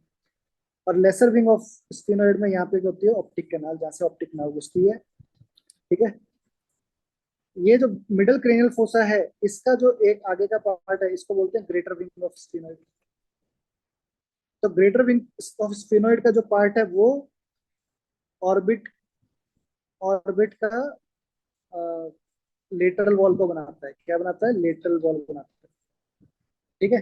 तो वही मैं बता रहा हूँ कि रूफ ऑफ ऑर्बिट में क्या बनेगी, आपकी फ्रंटल बोन है और lesser wing of sphenoid bone. तो रूफ दो चीजों से बनी है। रूफ में कितनी बोन है? दो बोन है। कौन सी? ऊपर फ्रंटल है, पीछे की तरफ लेसर विंग ऑफ स्फीनोइड। और इस लेसर विंग ऑफ स्फीनोइड में आपकी क्या है? Optic canal. ऑप्टिक कैनाल जिसमें क्या निकल रही है? Optic nerve and ophthalmic artery, ठीक है। फिर आ जाओ लेटरल वॉल। लेटरल वॉल में भी दो बोन है, दो बोन है, ठीक है। कौन कौन सी हैं? एक तो आपकी एक तो आपकी फेस पे होती है जाइगोमेटिक बोन, जाइगोमेटिक बोन हो गई। और अंदर की तरफ होगी ग्रेटर विंग ऑफ स्फीनोइड, ठीक है। तो यहाँ पे ग्रेटर विंग ऑफ स्फीनोइड है अंदर की तरफ लेटरल वॉल पे, और साइड में लेटरल वॉल कौन होगी? Zygomatic bone. तो लेटरल वॉल पे भी कितनी होगी? दो, दो। फिर फ्लोर पे आ जाओ। फ्लोर पे तीन बोन होती हैं, ठीक है। फ्लोर पे तीन बोन कौन कौन सी होती हैं? एक तो यहाँ पे आपकी जाइगोमेटिक बोन ही एक्सटेंड करेगी, लेकिन दूसरी तरफ इधर आ जाएगी मैक्सिला बोन। तो जाइगोमेटिक बोन, मैक्सिला बोन, ठीक है। ये जाइगोमेटिक बोन और थोड़े अंदर तक एक्सटेंड करती है, ठीक है। तो जाइगोमेटिक मैक्सिला और एक small part of palatine bone. तो फ्लोर तीन बोनों से बनता है, जाइगोमेटिक, मैक्सिला एंड पैलेटाइन, ठीक है। ये कौन सा हो गया? फ्लोर।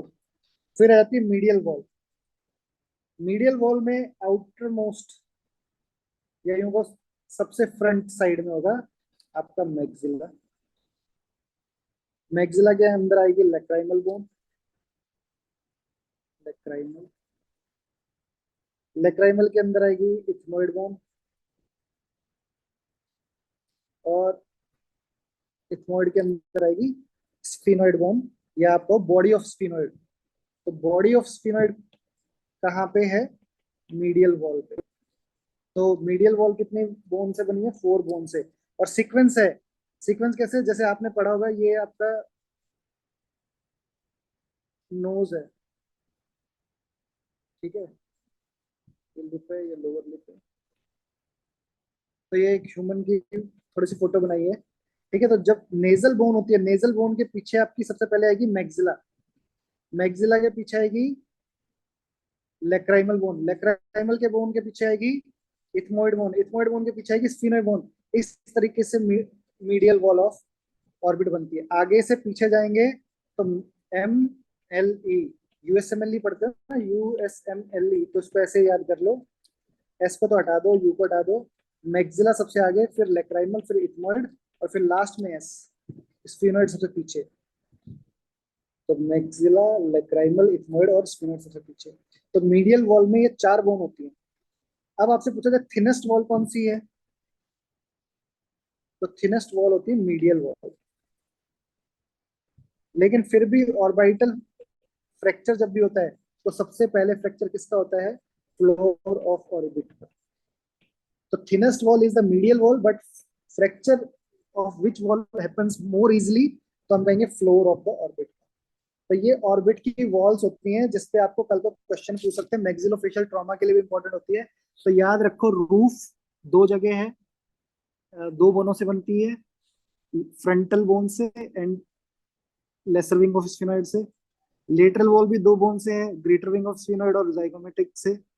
फ्लोर 3 बोन से बनती है, जाइगोमा, मैक्सिला और पेलेटाइन बोन। और मीडियल वॉल 4 बोनों से बनती है, maxilla, ethmoidal, maxilla, lacrimal, ethmoidal and body of sphenoid. Body of sphenoid कहाँ पे है, मीडियल वॉल ऑफ ऑर्बिट में। ये मैंने आपको पढ़ा दिया, ठीक है। I hope it is clear to all of you with this diagram also. अब ये जो डायग्राम है इसी को देखना है, junction of lateral wall and roof. यहाँ पे एक फोरामेन होता है जिसको बोलते हैं सुपीरियर ऑर्बिटल फिशर। तो लेसर विंग ऑफ स्फिनोइड और ग्रेटर विंग ऑफ स्फिनोइड के जंक्शन पे जो फोरामिना है, यहाँ पे लेसर विंग ऑफ स्फिनोइड और ग्रेटर विंग, इसको बोलते हैं सुपीरियर ऑर्बिटल फिशर। और ये जो नीचे है यहाँ पे, ये जो है ये बनाएगा इंफीरियर ऑर्बिटल फिशर। तो सुपीरियर ऑर्बिटल फिशर और इंफीरियर ऑर्बिटल फिशर की लोकेशन मैंने बता दी है। और इस पे क्वेश्चन भी आता है कि बताओ इनमें से क्या क्या पास होता है। तो अभी सुपीरियर ऑर्बिटल फिशर हमने बनाया, कुछ कुछ कैसा दिखता है, ऐसा दिखता है। ये लेटरल साइड है, ये मीडियल साइड है, यही तो है ना, लेटरल टू, ये लेटरल साइड है, ये सेंट्रल साइड है, मीडियल साइड। तो लेटरल टू मीडियल ऐसे है। इसके ऊपर कौन सा, लेसर विंग ऑफ स्फिनोइड, इधर कहाँ है, ग्रेटर विंग ऑफ स्फिनोइड। तो लेसर विंग ऑफ स्फिनोइड और ग्रेटर विंग ऑफ स्फिनोइड के बीच में एक फिशर है जिसको बोलते हैं सुपीरियर ऑर्बिटल फिशर। पूछ लेते हैं, बताओ ये सुपीरियर ऑर्बिटल फिशर से क्या पास होता है। तो एक कॉमन टेंडेनस रिंग, मैंने बताया ना, एनुलस ऑफ जिन होता है जहां से 4 रेक्टाई ओरिजिनेट होती हैं। उस एनुलस ऑफ जिन के प्रेजेंट होने के कारण ये सुपीरियर ऑर्बिटल 3 पार्ट में डिवाइड होता है, पार्ट 1, पार्ट 2 एंड पार्ट 3। अब ये पूछ लेते हैं, बताओ सुपीरियर ऑर्बिटल फिशर से क्या क्या पास होता है, ठीक है। तो ये आपको बताना आना चाहिए सुपीरियर ऑर्बिटल फिशर से क्या क्या पास होता है। तो एक निमोनिक है, पार्ट 1, पार्ट 2 एंड पार्ट 3 लिख लो।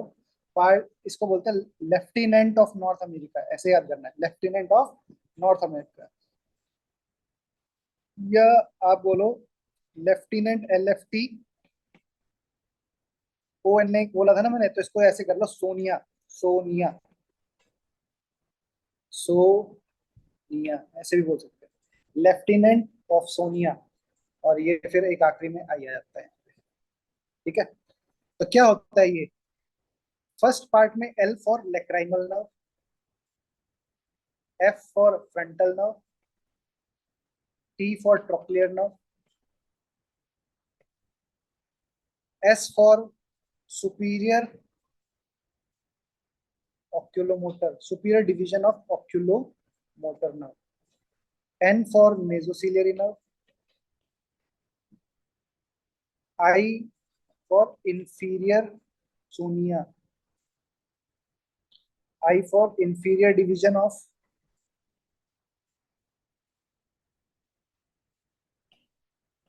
ये अलग है, I inferior division of oculomotor nerve, और A for abducent nerve,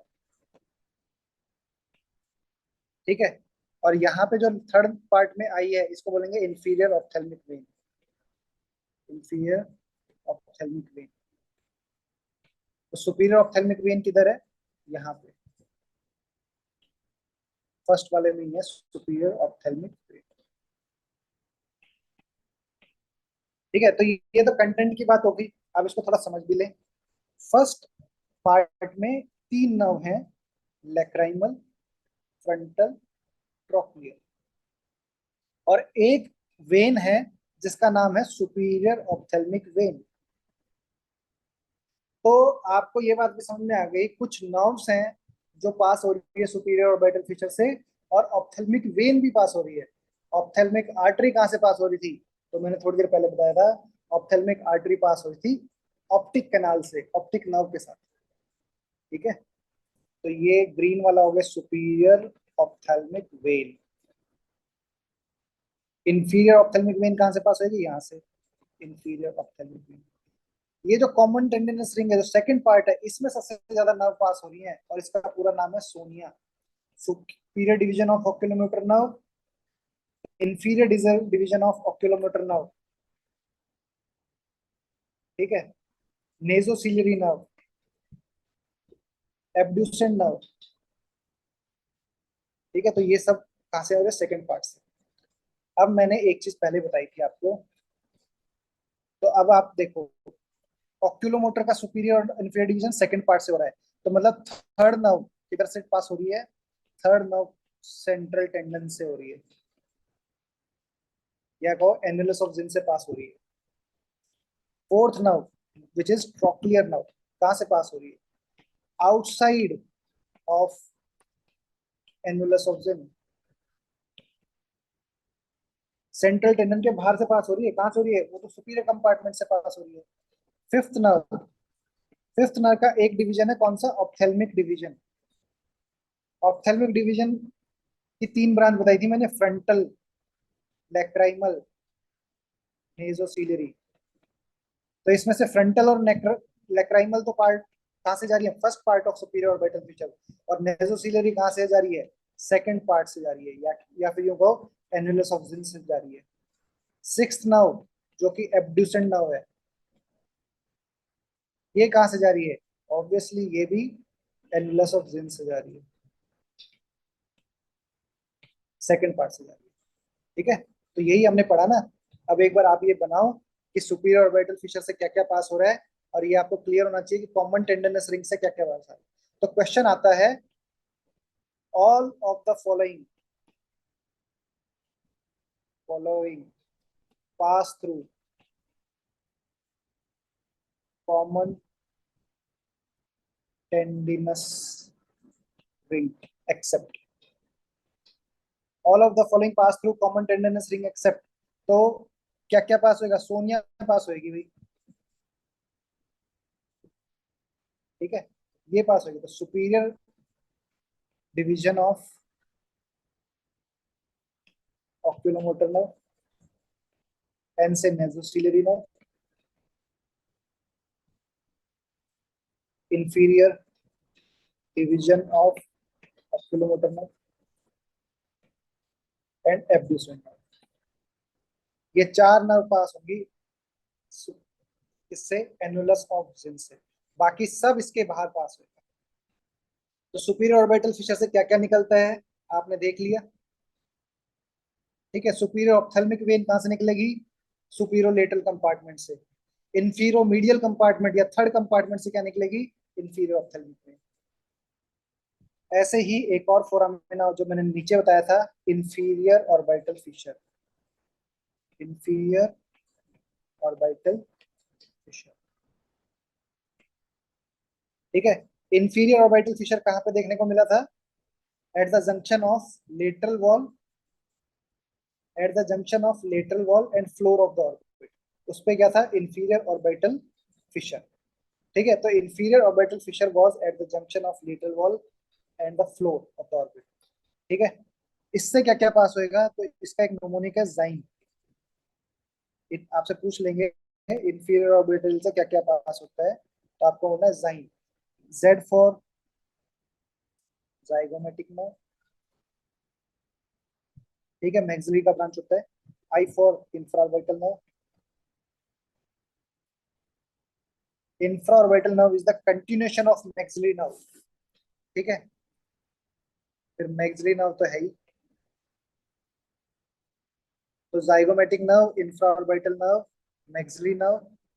maxillary nerve आके इंफ्राऑर्बिटल में कंटिन्यू हो जाता है इधर से, इंफीरियर ऑर्बिटल फिशर से।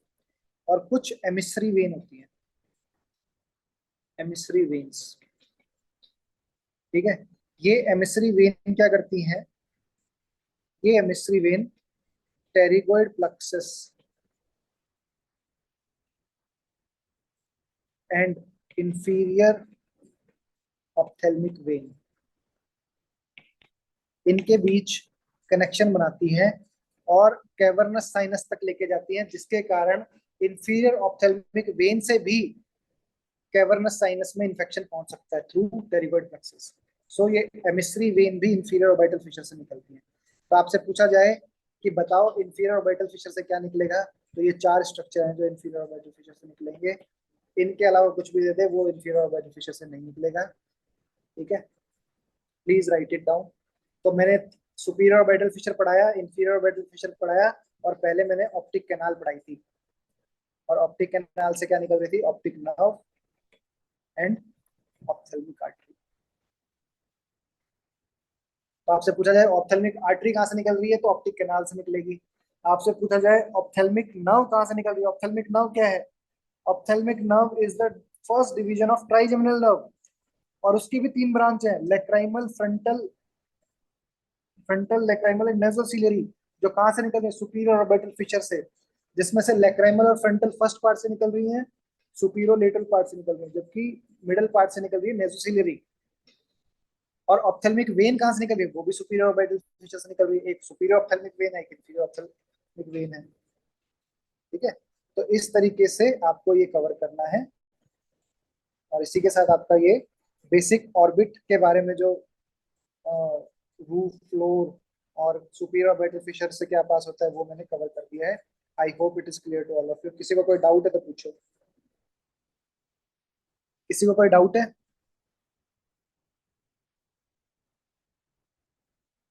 समझ में आया बच्चों, सबको क्लियर है? हाँ ना में तो जवाब दे दो। Yes sir.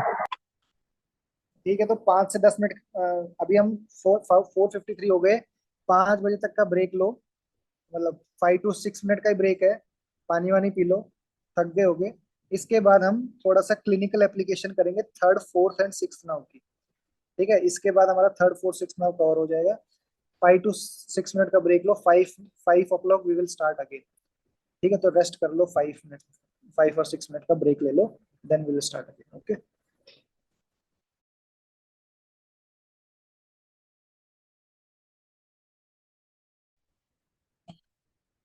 All right, so I think we should start again.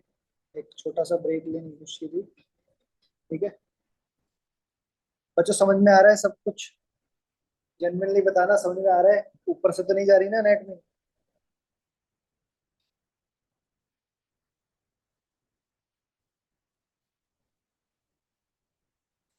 सुन भी रहे थे मुझे? आ रहा है सर। चलो ठीक है, तो हम स्टार्ट करते हैं, ठीक है। स्क्रीन विजिबल है सबको?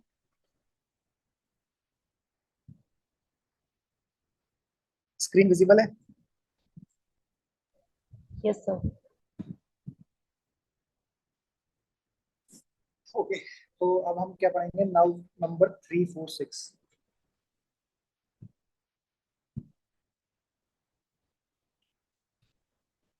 3, 4 and 6।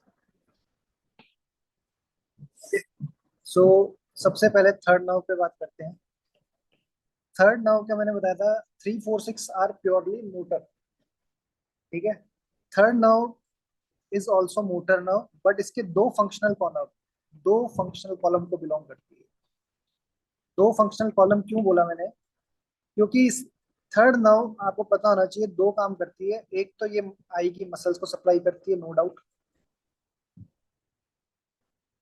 SO4, LR6, इन दोनों को छोड़ के बाकी जो 5 मसल हैं, ठीक है, जो लेटरल रेक्टस को छोड़ के जितने भी रेक्टाई हैं वो इंफीरियर ऑब्लिक और एलपीएस, इनको कौन सप्लाई कर रही है? थर्ड नर्व सप्लाई कर रही है।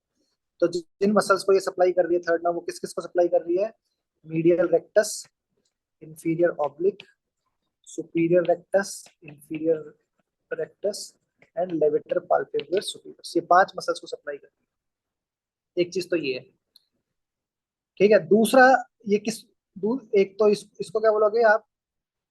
मोटर सप्लाई है इन मसल की, तो इफरेंट हो गया।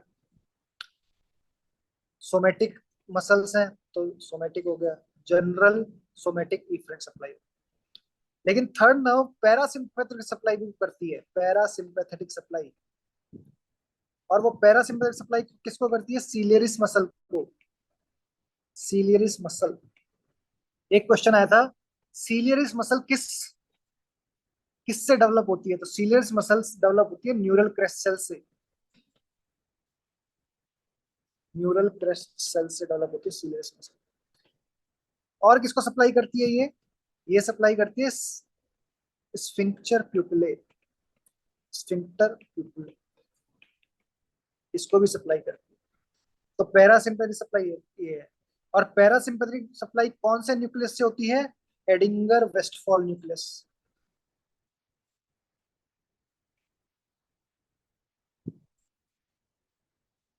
ठीक है। तो अगर मैं कहूँ ऑक्यूलोमोटर नर्व को मैं बनाऊंगा फोटो, तो कैसे बनेंगे? इसके 2 न्यूक्लियस है।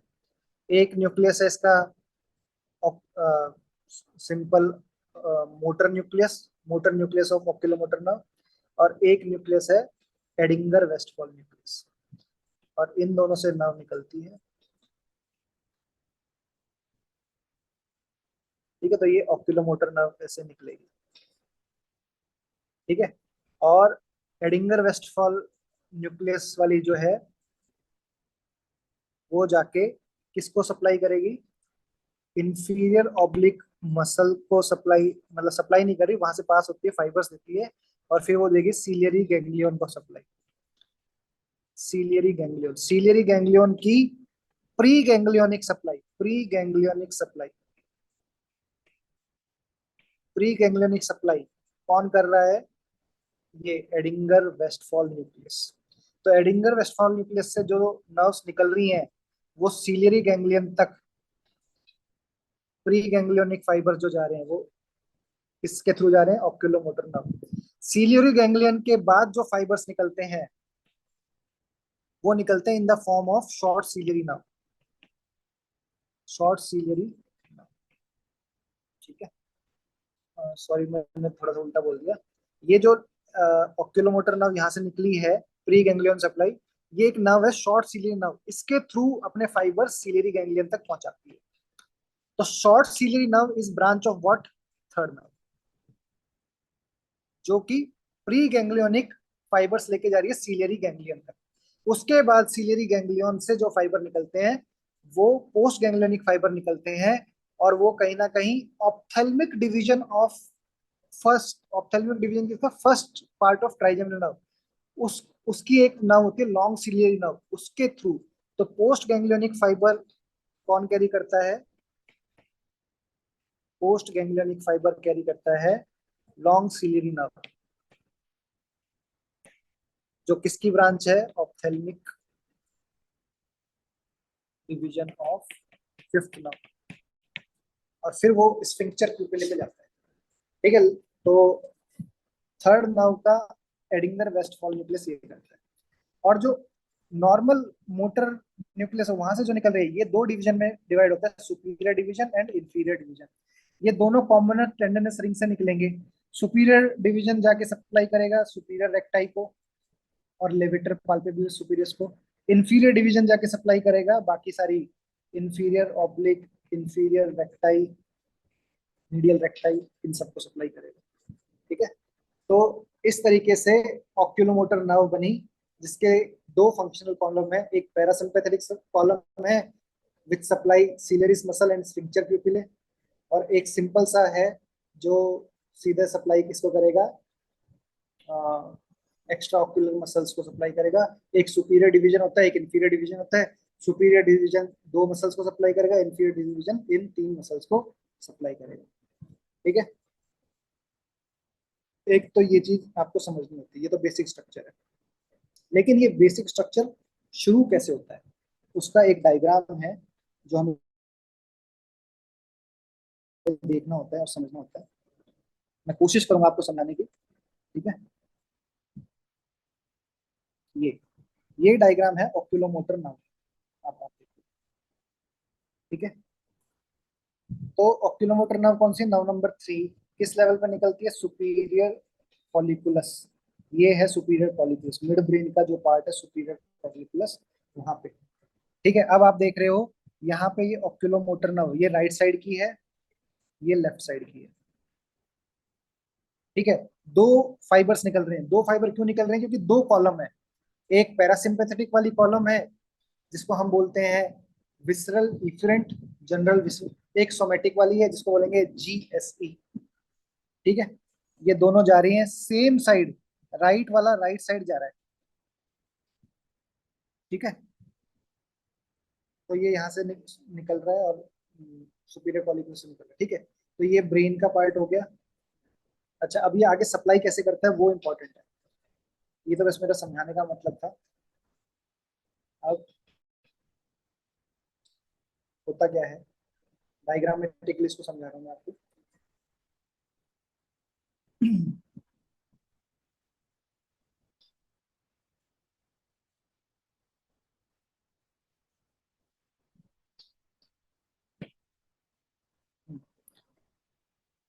तो ये हमारा मिड ब्रेन है और पेरी एक्विडक्ट ऑफ सिल्वियस है, वहां पे हमारा ऑक्यूलोमोटर न्यूक्लियस है और एडिंगर वेस्टफॉल न्यूक्लियस है।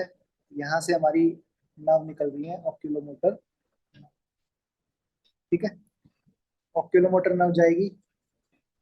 अब मिड ब्रेन से निकलने के बाद दो आर्टरीज होती हैं, दो आर्टरी, इन दोनों आर्टरी के बीच में घुस जाती है, इन दोनों आर्टरी के बीच में घुस जाती है।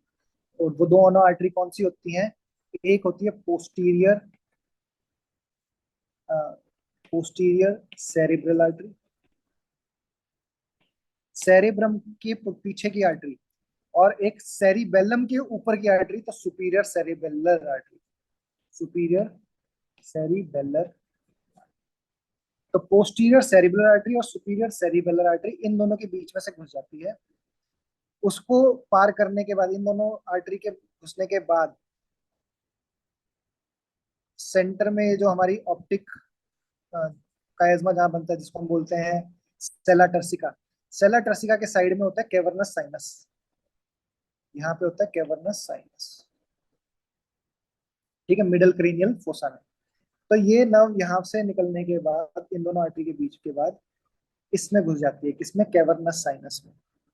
कैवर्नस साइनस का लेटरल बॉडी में घुसेगी, lateral wall of cavernous sinus से घुसते हुए फिर एग्जिट मारती है ये, और दो पार्ट में डिवाइड हो जाती है, superior division inferior division. Superior division और इंफीरियर डिवीजन दोनों के दोनों मिडल पार्ट ऑफ सुपीरियर और वाइटल फिशर में घुस जाएगा, और फिर वो जाके आई को सप्लाई करेगा, आई की मसल। अब मोटी बात क्या है कि आपने एक कोर्स देखा कि सुपीरियर ये ऑक्यूलोमोटर नर्व क्या कर रही है, मिड ब्रेन में जहां से निकल रही है, कहीं पे भी क्रॉसिंग ऑफ फाइबर नहीं हो रही, उसी साइड से रन कर रही है, दो आर्टरी के बीच में से गई, कैवर्नस साइनस में से गई, आके डिवाइड हो गई। मतलब राइट साइड की सुपीरियर, ये राइट साइड की oculomotor nerve will supply right side of eye, ठीक है। राइट साइड की ऑक्यूलोमोटर नर्व राइट साइड की आई को सप्लाई करेगी, ठीक है। लेकिन जो इसकी सुपीरियर ऑप्थेल्मिक डिवीजन जो है, सुपीरियर ऑप्थेल्मिक डिवीजन किसको सप्लाई करेगी, सुपीरियर रेक्टाई मसल को सप्लाई करेगी और एलपीएस को। तो सुपीरियर रेक्टाई को जो सप्लाई कर रही है वो कई बार अपने डिवीजन दूसरी तरफ की आई को भी दे देती है, कॉन्ट्रालेटरल मसल को भी दे देती है, ठीक है। ये एक बात है जो छोटी सी बात है कि superior ophthalmic division of oculomotor, ये कुछ fibre superior recti of other eye, contralateral eye को भी देता है। अदरवाइज राइट साइड की superior oculomotor nerve right side की आई को सप्लाई करेगी। अब सपोज कहीं पे भी इन आर्टरी का यहाँ पे कंप्रेशन हो गया, या कोई भी ट्यूमर हो गया, या फिर एक सिंड्रोम होता है जिसको हम बोलते हैं वेबर सिंड्रोम। क्या बोलते हैं? Weber syndrome. इनमें क्या होता है, ये ऑक्यूलोमोटर नर्व पैरालिसिस हो जाता है। तो ऑक्यूलोमोटर नर्व पैरालिसिस हो जाएगा तो क्या हो जाएगा? राइट साइड का वेबर सिंड्रोम हो गया। तो उससे क्या होगा? ऑक्यूलोमोटर नर्व का पैरालिसिस हो जाएगा। ऑक्यूलोमोटर नर्व का पैरालिसिस हो जाएगा तो क्या हो जाएगा? तो ऑक्यूलोमोटर की नर्व का जो भी फंक्शन है वो नहीं होगा। तो हमें ये पता होना चाहिए ऑक्यूलोमोटर नर्व का फंक्शन क्या क्या है। ठीक है। तो मैंने आई का जब डायग्राम बनाया था उसका फंक्शन बताया था। तो हमने कहा कि ये लिवेटर पाल्पेब्रस सुपीरियस को सप्लाई करती है, सुपीरियर रेक्टाई को सप्लाई करती है, इंफीरियर रेक्टाई को सप्लाई करती है, मीडियल रेक्टाई को सप्लाई करती है, इंफीरियर ऑब्लिक को करती है, except superior oblique and L are.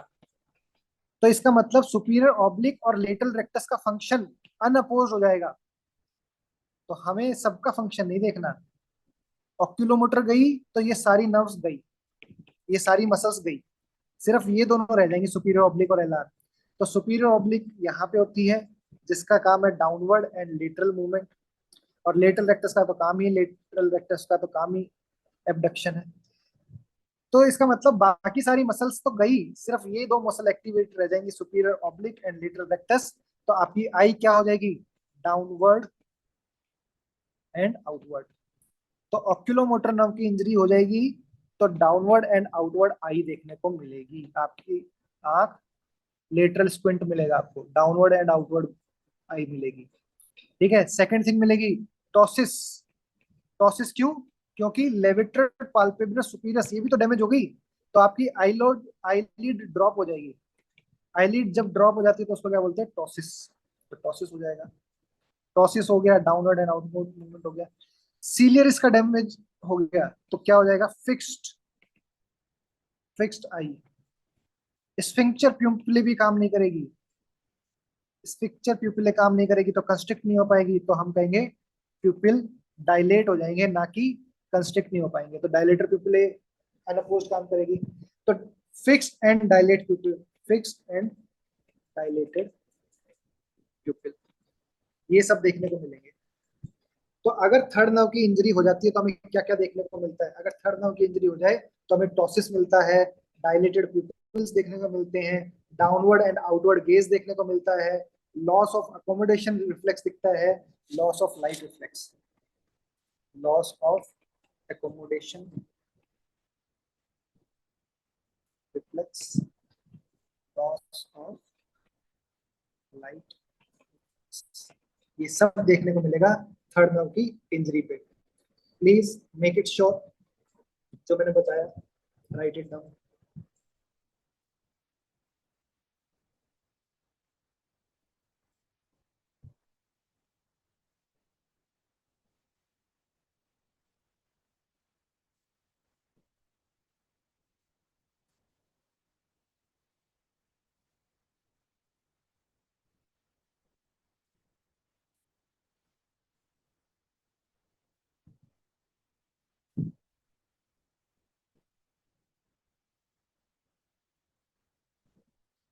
Clear है? ये समझ में आया सबको? तो थर्ड नर्व की इंजरी से ये होगा। अब आ जाते हैं फोर्थ नर्व।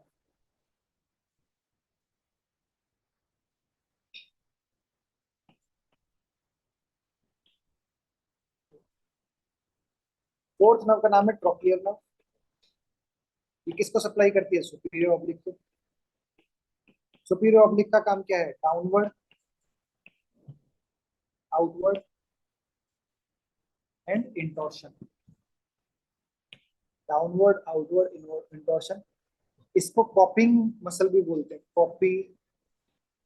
कॉपिंग नर्व या कॉपिंग मसल।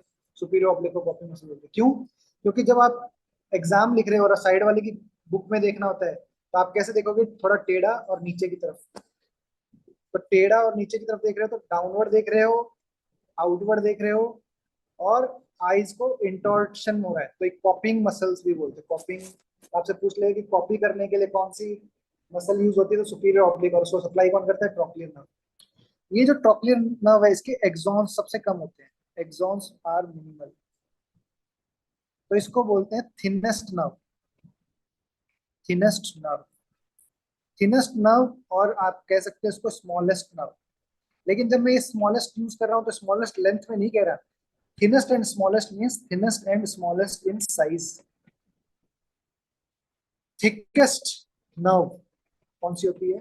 ट्राइजेमिनल नर्व, क्योंकि उसमें बहुत सारे एक्सॉन्स है, उसमें 3 नर्व्स है।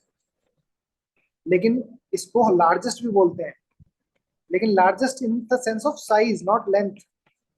अगर मैं लेंथ की बात करूं तो लेंथ में स्मॉलेस्ट कौन सी नर्व है? लेंथ में स्मॉलेस्ट नर्व है ऑल्फैक्टरी नर्व, छोटी सी होती है। और लेंथ में लार्जेस्ट नर्व कौन सी है जिसका सबसे ज्यादा डिस्ट्रीब्यूशन है? तो वो है हमारी वेगस नर्व, लेंथ में लार्जेस्ट, लार्जेस्ट डिस्ट्रीब्यूशन। तो ये कुछ क्वेश्चंस आते हैं, हो सकता है आपसे पूछ ले किसी भी एग्जाम में, तो आपको क्लियर होना चाहिए किस सेंस में बात कर रहे हैं वो। अगर लेंथ की बात कर रहे हैं तो स्मॉलेस्ट लार्जेस्ट ये है, थिनेस्ट और थिकेस्ट की बात करें तो थिनेस्ट नर्व इज आपकी fourth nerve, thickest nerve is आपकी फिफ्थ नर्व। एक तो ये चीज होगी। तो fourth nerve is the thinnest nerve, it have largest intracranial force, not intradural बोल रहा हूँ, इंट्राक्रेनियल बोल रहा हूँ। इंट्राक्रेनियल सब अराक्नोइड स्पेस में सबसे ज्यादा दूर तक कौन घूमती है? तो ये है। ये इकलौती ऐसी नर्व है जो डॉर्सल एस्पेक्ट से ओरिजिनेट करती है, dorsal aspect of brain stem. बाकी सब वेंट्रल, नीचे वाले, बाकी सब नीचे वाले एस्पेक्ट से, अंदर वाले एस्पेक्ट से निकलती है ब्रेन स्टेम के। डॉर्सल एस्पेक्ट से निकलने वाली कौन सी है? सिर्फ fourth nerve. Only the fourth nerve is the one which exit from dorsal aspect, so it exit from dorsal aspect, ठीक है, लार्जेस्ट इंट्राक्रेनियल कॉज।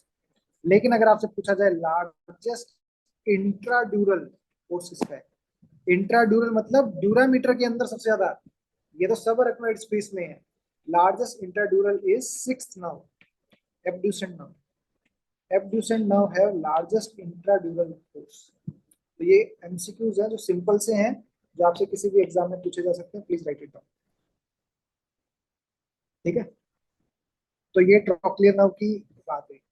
अब ट्रॉक्लियर नर्व का अगर मैं बोलूं पाथवे कैसा होता है, तो ट्रॉक्लियर नर्व के मोटर न्यूक्लियस होते हैं, सपोज ये राइट साइड है, ये लेफ्ट साइड है, तो इसको बोलेंगे ट्रॉक्लियर न्यूक्लियस। ट्रॉक्लियर न्यूक्लियस से नर्व निकलती है, ऐसे नर्व निकलती है, और मिड ब्रेन के अंदर ही ये क्रॉसिंग हो जाती है। मिड ब्रेन के अंदर ही क्रॉसिंग हो रही है, इसलिए इसको बोलते हैं इंटरनल डेक्यूसेशन, इंटरनल डेक्यूसेशन। तो लेफ्ट वाली तो चली गई राइट साइड में, राइट वाली चली गई लेफ्ट साइड में, और फिर वो राइट सुपीरियर ऑब्लिक को सप्लाई कर रही है कौन? कलर चेंज कर देता हूं मैं, लेफ्ट वाली। और राइट वाली किसको जाके सप्लाई कर रही है?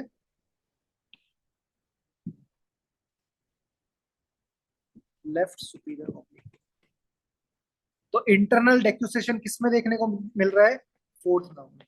तो अगर मैं कहूं राइट सुपीरियर ऑब्लिक नर्व किसको सप्लाई, नहीं, राइट ट्रॉक्लियर नर्व किसको सप्लाई कर रही है? Left superior oblique.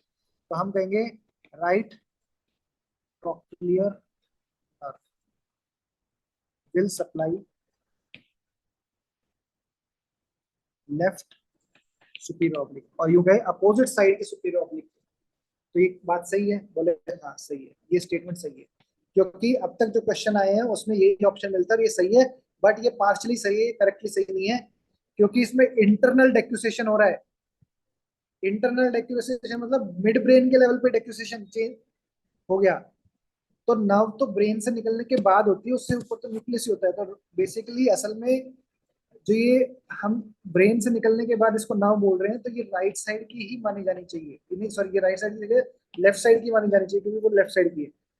बट क्वेश्चनों में ऐसा नहीं आता है, इसलिए हम इसको कॉम्प्लिकेट नहीं करेंगे।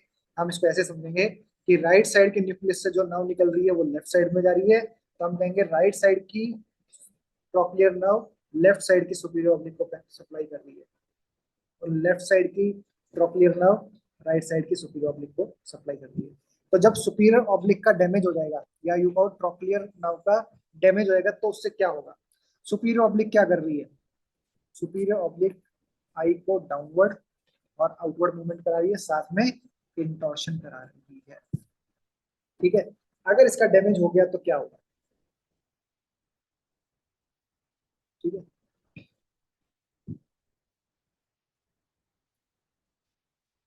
तो इसमें होता है वर्टिकल डिप्लोपिया। क्या बोलते हैं इसको? वर्टिकल डिप्लोपिया होता है। वर्टिकल डिप्लोपिया होता है। अगर फोर्थ नर्व की इंजरी होती है तो इसको बोलते हैं वर्टिकल डिप्लोपिया होना। तो वर्टिकल डिप्लोपिया। अब जब वर्टिकल डिप्लोपिया होता है तो पेशेंट को क्या करना पड़ता है? पेशेंट को हेड टिल्ट करना होता है, हेड टिल्ट। ठीक है, और किस डायरेक्शन में हेड टिल्ट करेगा? Opposite to the opposite to the injury side. ठीक है, तो मतलब अगर लेफ्ट आई में इंजरी है, मतलब लेफ्ट आई में वर्टिकल डिप्लोपिया है, तो हेड किस तरफ घूम जाएगा? राइट साइड में। ऐसे हेड को अगर स्ट्रेट है तो उसको वो टिल्ट कर लेगा राइट साइड में, ऐसे। इन केस अगर इंजरी लेफ्ट साइड में, तो अपोजिट साइड ऑफ इंजरी को हेड हेड टिल्ट करना। ठीक है, तो फोर्थ नर्व की अगर इंजरी होगी तो क्या होता है? वर्टिकल डिप्लोपिया देखने को मिलता है, और उस वर्टिकल डिप्लोपिया को प्रिवेंट करने के लिए head tilt will be done to the opposite side. Same side नहीं करेंगे तो एक ऑप्शन आता है इप्सिलेटरल टिल्टिंग ऑफ हेड, तो ये तो गलत है। इप्सिलेटरल नहीं, contralateral, contralateral tilting of head किया जाएगा, ये ज्यादा बेटर है। ठीक है, तो please write it down, very important.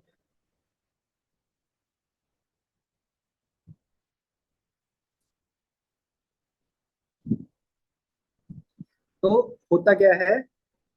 Vertical diplopia क्यों देखने को मिलता है? क्योंकि इंटॉर्टर तो काम करना बंद कर गया, ये वाला। तो एक्सटॉर्टर जो है वो अनअपोज्ड काम करने लग जाती है। इस तरफ की जो एक्सटॉर्टर है वो अनअपोज्ड काम करेगी, तो उसके कारण वर्टिकल डिप्लोपिया आ जाता है। तो ये एक इंपॉर्टेंट चीज है, ये लिख लो, ये काम आती है। तो ये फोर्थ नर्व की इंजरी है। तो फोर्थ नर्व की इंजरी में हेड टिल्ट टेस्ट करा जाता है। अगर हेड टिल्ट टेस्ट, अगर पेशेंट अगर हेड को टिल्ट कर रहा है towards the opposite side of injury, तो इसका मतलब सुपीरियर ऑब्लिक मसल काम नहीं कर रही है और ट्रॉक्लियर नर्व डैमेज है। तो ये याद रखना। फिर आ जाती है, तो ये हो गया फोर्थ नर्व। थर्ड नर्व हम पहले कर चुके हैं। नेक्स्ट आ जाता है सिक्स्थ नर्व। सिक्स्थ नर्व का नाम है एब्ड्यूसेंट नर्व। ठीक है, ये कहाँ से निकलेगी? ये मिड ब्रेन से नहीं निकलेगी, ये निकलेगी पॉन्स से। कहाँ से निकलेगी? पॉन्स से। और एब्ड्यूसेंट न्यूक्लियस होता है। एब्ड्यूसेंट न्यूक्लियस के अलावा अराउंड फेशियल नर्व एक ऐसे बेंड बना लेती है। तो फेशियल नर्व जब ऐसे बेंड बनाती है तो एक एलिवेशन होता है जिसको हम बोलते हैं फेशियल पॉलिकुलस।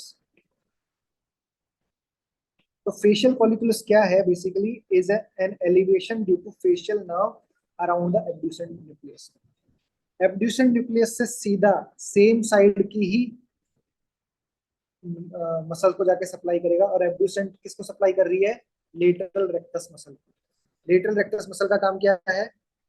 आई को एबडक्ट करवाना। ठीक है, तो अगर मान लो सिक्स्थ नर्व की इंजरी हो जाएगी तो क्या होगा? लेटरल रेक्टस मसल काम नहीं करेगी, और लेटरल रेक्टस में काम मसल मसल काम नहीं करेगी तो उसको स्क्विंट हो जाएगा। कौन सा? Medial squint. ठीक है, तो मीडियल स्क्विंट हो जाएगा। तो जो एब्ड्यूसेंट नर्व है वो स्टार्ट कहाँ से होती है? पोन्स से। फिर वो अ, उसका सबसे ज्यादा अ, एक मैंने पहले बताया था, एब्ड्यूसेंट नर्व का ड्यूरामीटर के अंदर इंट्रा ड्यूरल कोर्स काफी लंबा होता है, सबसे ज्यादा होता है। ठीक है, फिर it is a direct content of cavernous sinus. ठीक है, फिर ये सुपीरियर ऑर्बिटल फिशर से निकलते हुए लेटरल रेक्टस मसल को सप्लाई करती है, और अगर लेटरल रेक्टस मसल का नुकसान हो जाए तो क्या होता है, मीडियल स्क्विंट होता है। ये क्वेश्चन आते हैं, ये क्वेश्चन आपको पता होना चाहिए। तो अभी हमने एक चीज पढ़ी, बार बार कैवर्नस साइनस पढ़ा। ठीक है, तो कैवर्नस साइनस को देख लेते हैं कहाँ दिखता है हमें। एक बार इमेज देख लेते हैं कैवर्नस साइनस की। ये आप देख रहे होगे, ये हमारा बॉडी ऑफ स्फीनोइड है बीच में, और उसके जो लेटरली है यहाँ पे, ये है कैवर्नस साइनस। ठीक है, तो ये कैवर्नस साइनस जितनी भी ये नर्व निकली 3 4 6, ये कैवर्नस साइनस का को पार करके जाती है। तो वही हमें समझना है। इस पे बहुत बार क्वेश्चन आता है, which of the following is the direct content of cavernous sinus. तो मैं एक बार यहाँ पे डिस्क्राइब कर देता हूँ, बाद में हम फिर पढ़ेंगे। तो कैवर्नस साइनस कुछ कुछ ऐसा दिखता है, ये मीडियल वॉल है, ये लेटरल वॉल है। ठीक है, तो हमने नाउ नंबर 3 पढ़ी थी, 4 पढ़ी थी, 6 पढ़ी थी, 5th पढ़ी है, उसकी 3 ब्रांच पढ़ी है, V1 V2 V3। इन्हीं का ही सारा खेल है। ऑप्टिक नर्व का कैवर्नस साइनस से कोई लेना देना नहीं है। Third nerve lateral wall of cavernous sinus में मिलेगी, लेटरल वॉल में। फोर्थ नर्व ट्रोक्लियर नर्व भी lateral wall of cavernous sinus में मिलेगी। तो थर्ड और फोर्थ लेटरल वॉल में मिलेगा। V1 ophthalmic division of trigeminal nerve, V1 ये भी यहाँ मिलेगी। ये थर्ड, ये फोर्थ, ये तो ये तीनों तो लेटरल वॉल में मिलेगी। लेकिन direct content of cavernous sinus कौन है, sixth nerve. Sixth nerve is direct content of cavernous sinus. ठीक है, और direct content of cavernous sinus एक आर्टरी होती है, कौन सी हमारी, internal carotid artery. Internal carotid artery, ICA, internal carotid artery, ये भी direct content of cavernous sinus होता है। ठीक है, तो आपसे पूछ लेंगे बताओ इनमें से कौन सा कैवर्नस साइनस का कंटेंट नहीं है, तो ऑप्शन में देखना है V3। अगर मैंडिबुलर ऑप्शन में है तो पहले मैंडिबुलर है, अगर मैंडिबुलर ऑप्शन में नहीं है, मैक्सिलरी है, तो सेकंड मोस्ट ये है। पहले मैक्सिलरी को भी लेटरल वॉल का कंटेंट मानते थे कैवर्नस साइनस का, लेकिन अब recent 41st addition of grey में इसको हटा दिया गया है। तो हमें ऑप्शन देखना है, अगर बेटर ऑप्शन है तो मैंडिबुलर मार्क करेंगे, मैंडिबुलर नहीं है तो हमारा बेस्ट ऑप्शन मैक्सिलरी है, जो lateral wall of cavernous sinus में नहीं मिलेगा। Direct content of cavernous sinus कौन सी है, सिक्स्थ नर्व। लेटरल वॉल में कौन कौन सी मिलेंगी, ये तीनों मिलेंगी। इंटरनल कैरोटिड आर्टरी भी direct content of cavernous sinus है। तो ये इसी के साथ हमारा ऑर्बिट और नर्व नंबर 3 4 6 ये कवर हो गया है। आई की मसल्स, आई की मूवमेंट, ये सब हो गए हैं। तो इसी के साथ आई के ऊपर जितने भी क्वेश्चन आपको मिलते हो वो सॉल्व करने हैं। ठीक है, I hope it is clear to all of you. किसी को कोई डाउट है तो मुझसे पूछो। I will send question of orbit, जितना भी हमने अभी तक कवर किया उसके मैं कुछ प्रैक्टिस क्वेश्चन भेजूंगा। Let's see how much you will get out of it. किसी को कोई डाउट है तो मुझसे पूछो अभी।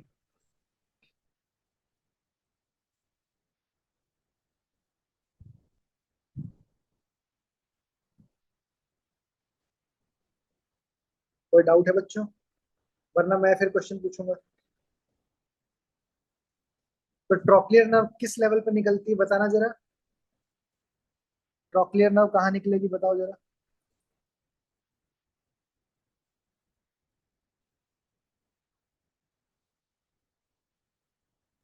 inferior colliculus yes, midbrain. बिल्कुल सही बात है, इंफीरियर कॉलिकुलस के लेवल पे निकलती है।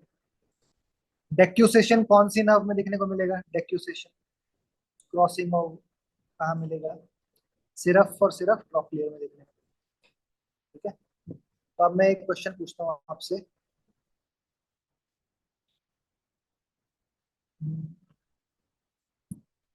All is true about trochlear nerve accept.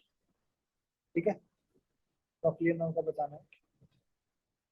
All are true except innervates superior oblique. Second, lies outside annulus of Zinn. Third, cause depression of eyeball in abducted position. And fourth, patient attains ipsilateral head tilt in lesion. Contralateral head tilt lesion. ये तो statement absolutely wrong है. ठीक है, contralateral head tilt होना चाहिए in case of legion. ठीक है, इनरवेट superior oblique, yes बिल्कुल सही है. Lies outside annulus of Zinn, ये भी सही है. Cause depression of eyeball in abducted position, ये बताओ, ये वाला बताओ, ये सही है क्या गलत है?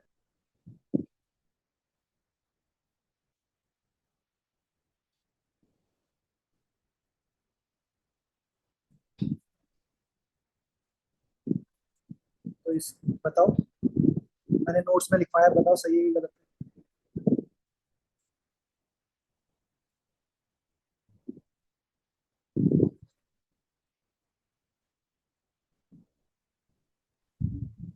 So depression of abducted eye inferior recti से होता है. हाँ, तो गलत होगा ना ये Yes sir. Statement. Yes sir. लेकिन हमारे पास मोर रॉन्ग स्टेटमेंट जब है तो इसको हम यहाँ पे नहीं, इस ऑप्शन को ज्यादा वो नहीं करते. ठीक है, लेकिन अगर, क्योंकि ये चीज बहुत कंफ्यूजिंग होती है, ये अडप्टेड आई होना चाहिए.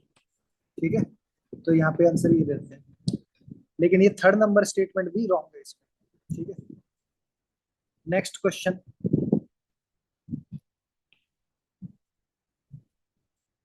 फिर से all are true about trochlear nerve except बताना है. It is most slender nerve. ठीक है.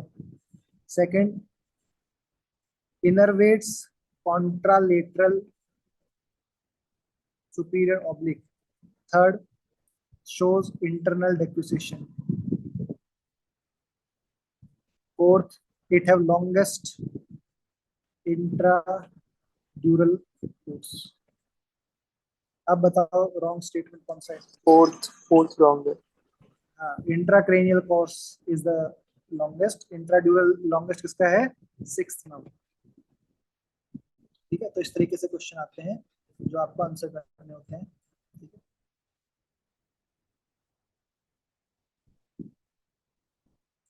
तो शॉर्टेस्ट कौन सी है? ऑल्फैक्टरी. लार्जेस्ट वेगस का डिस्ट्रीब्यूशन है. ठीक है, इस तरीके से पता होना चाहिए. चलो, with this I am ending our class for today.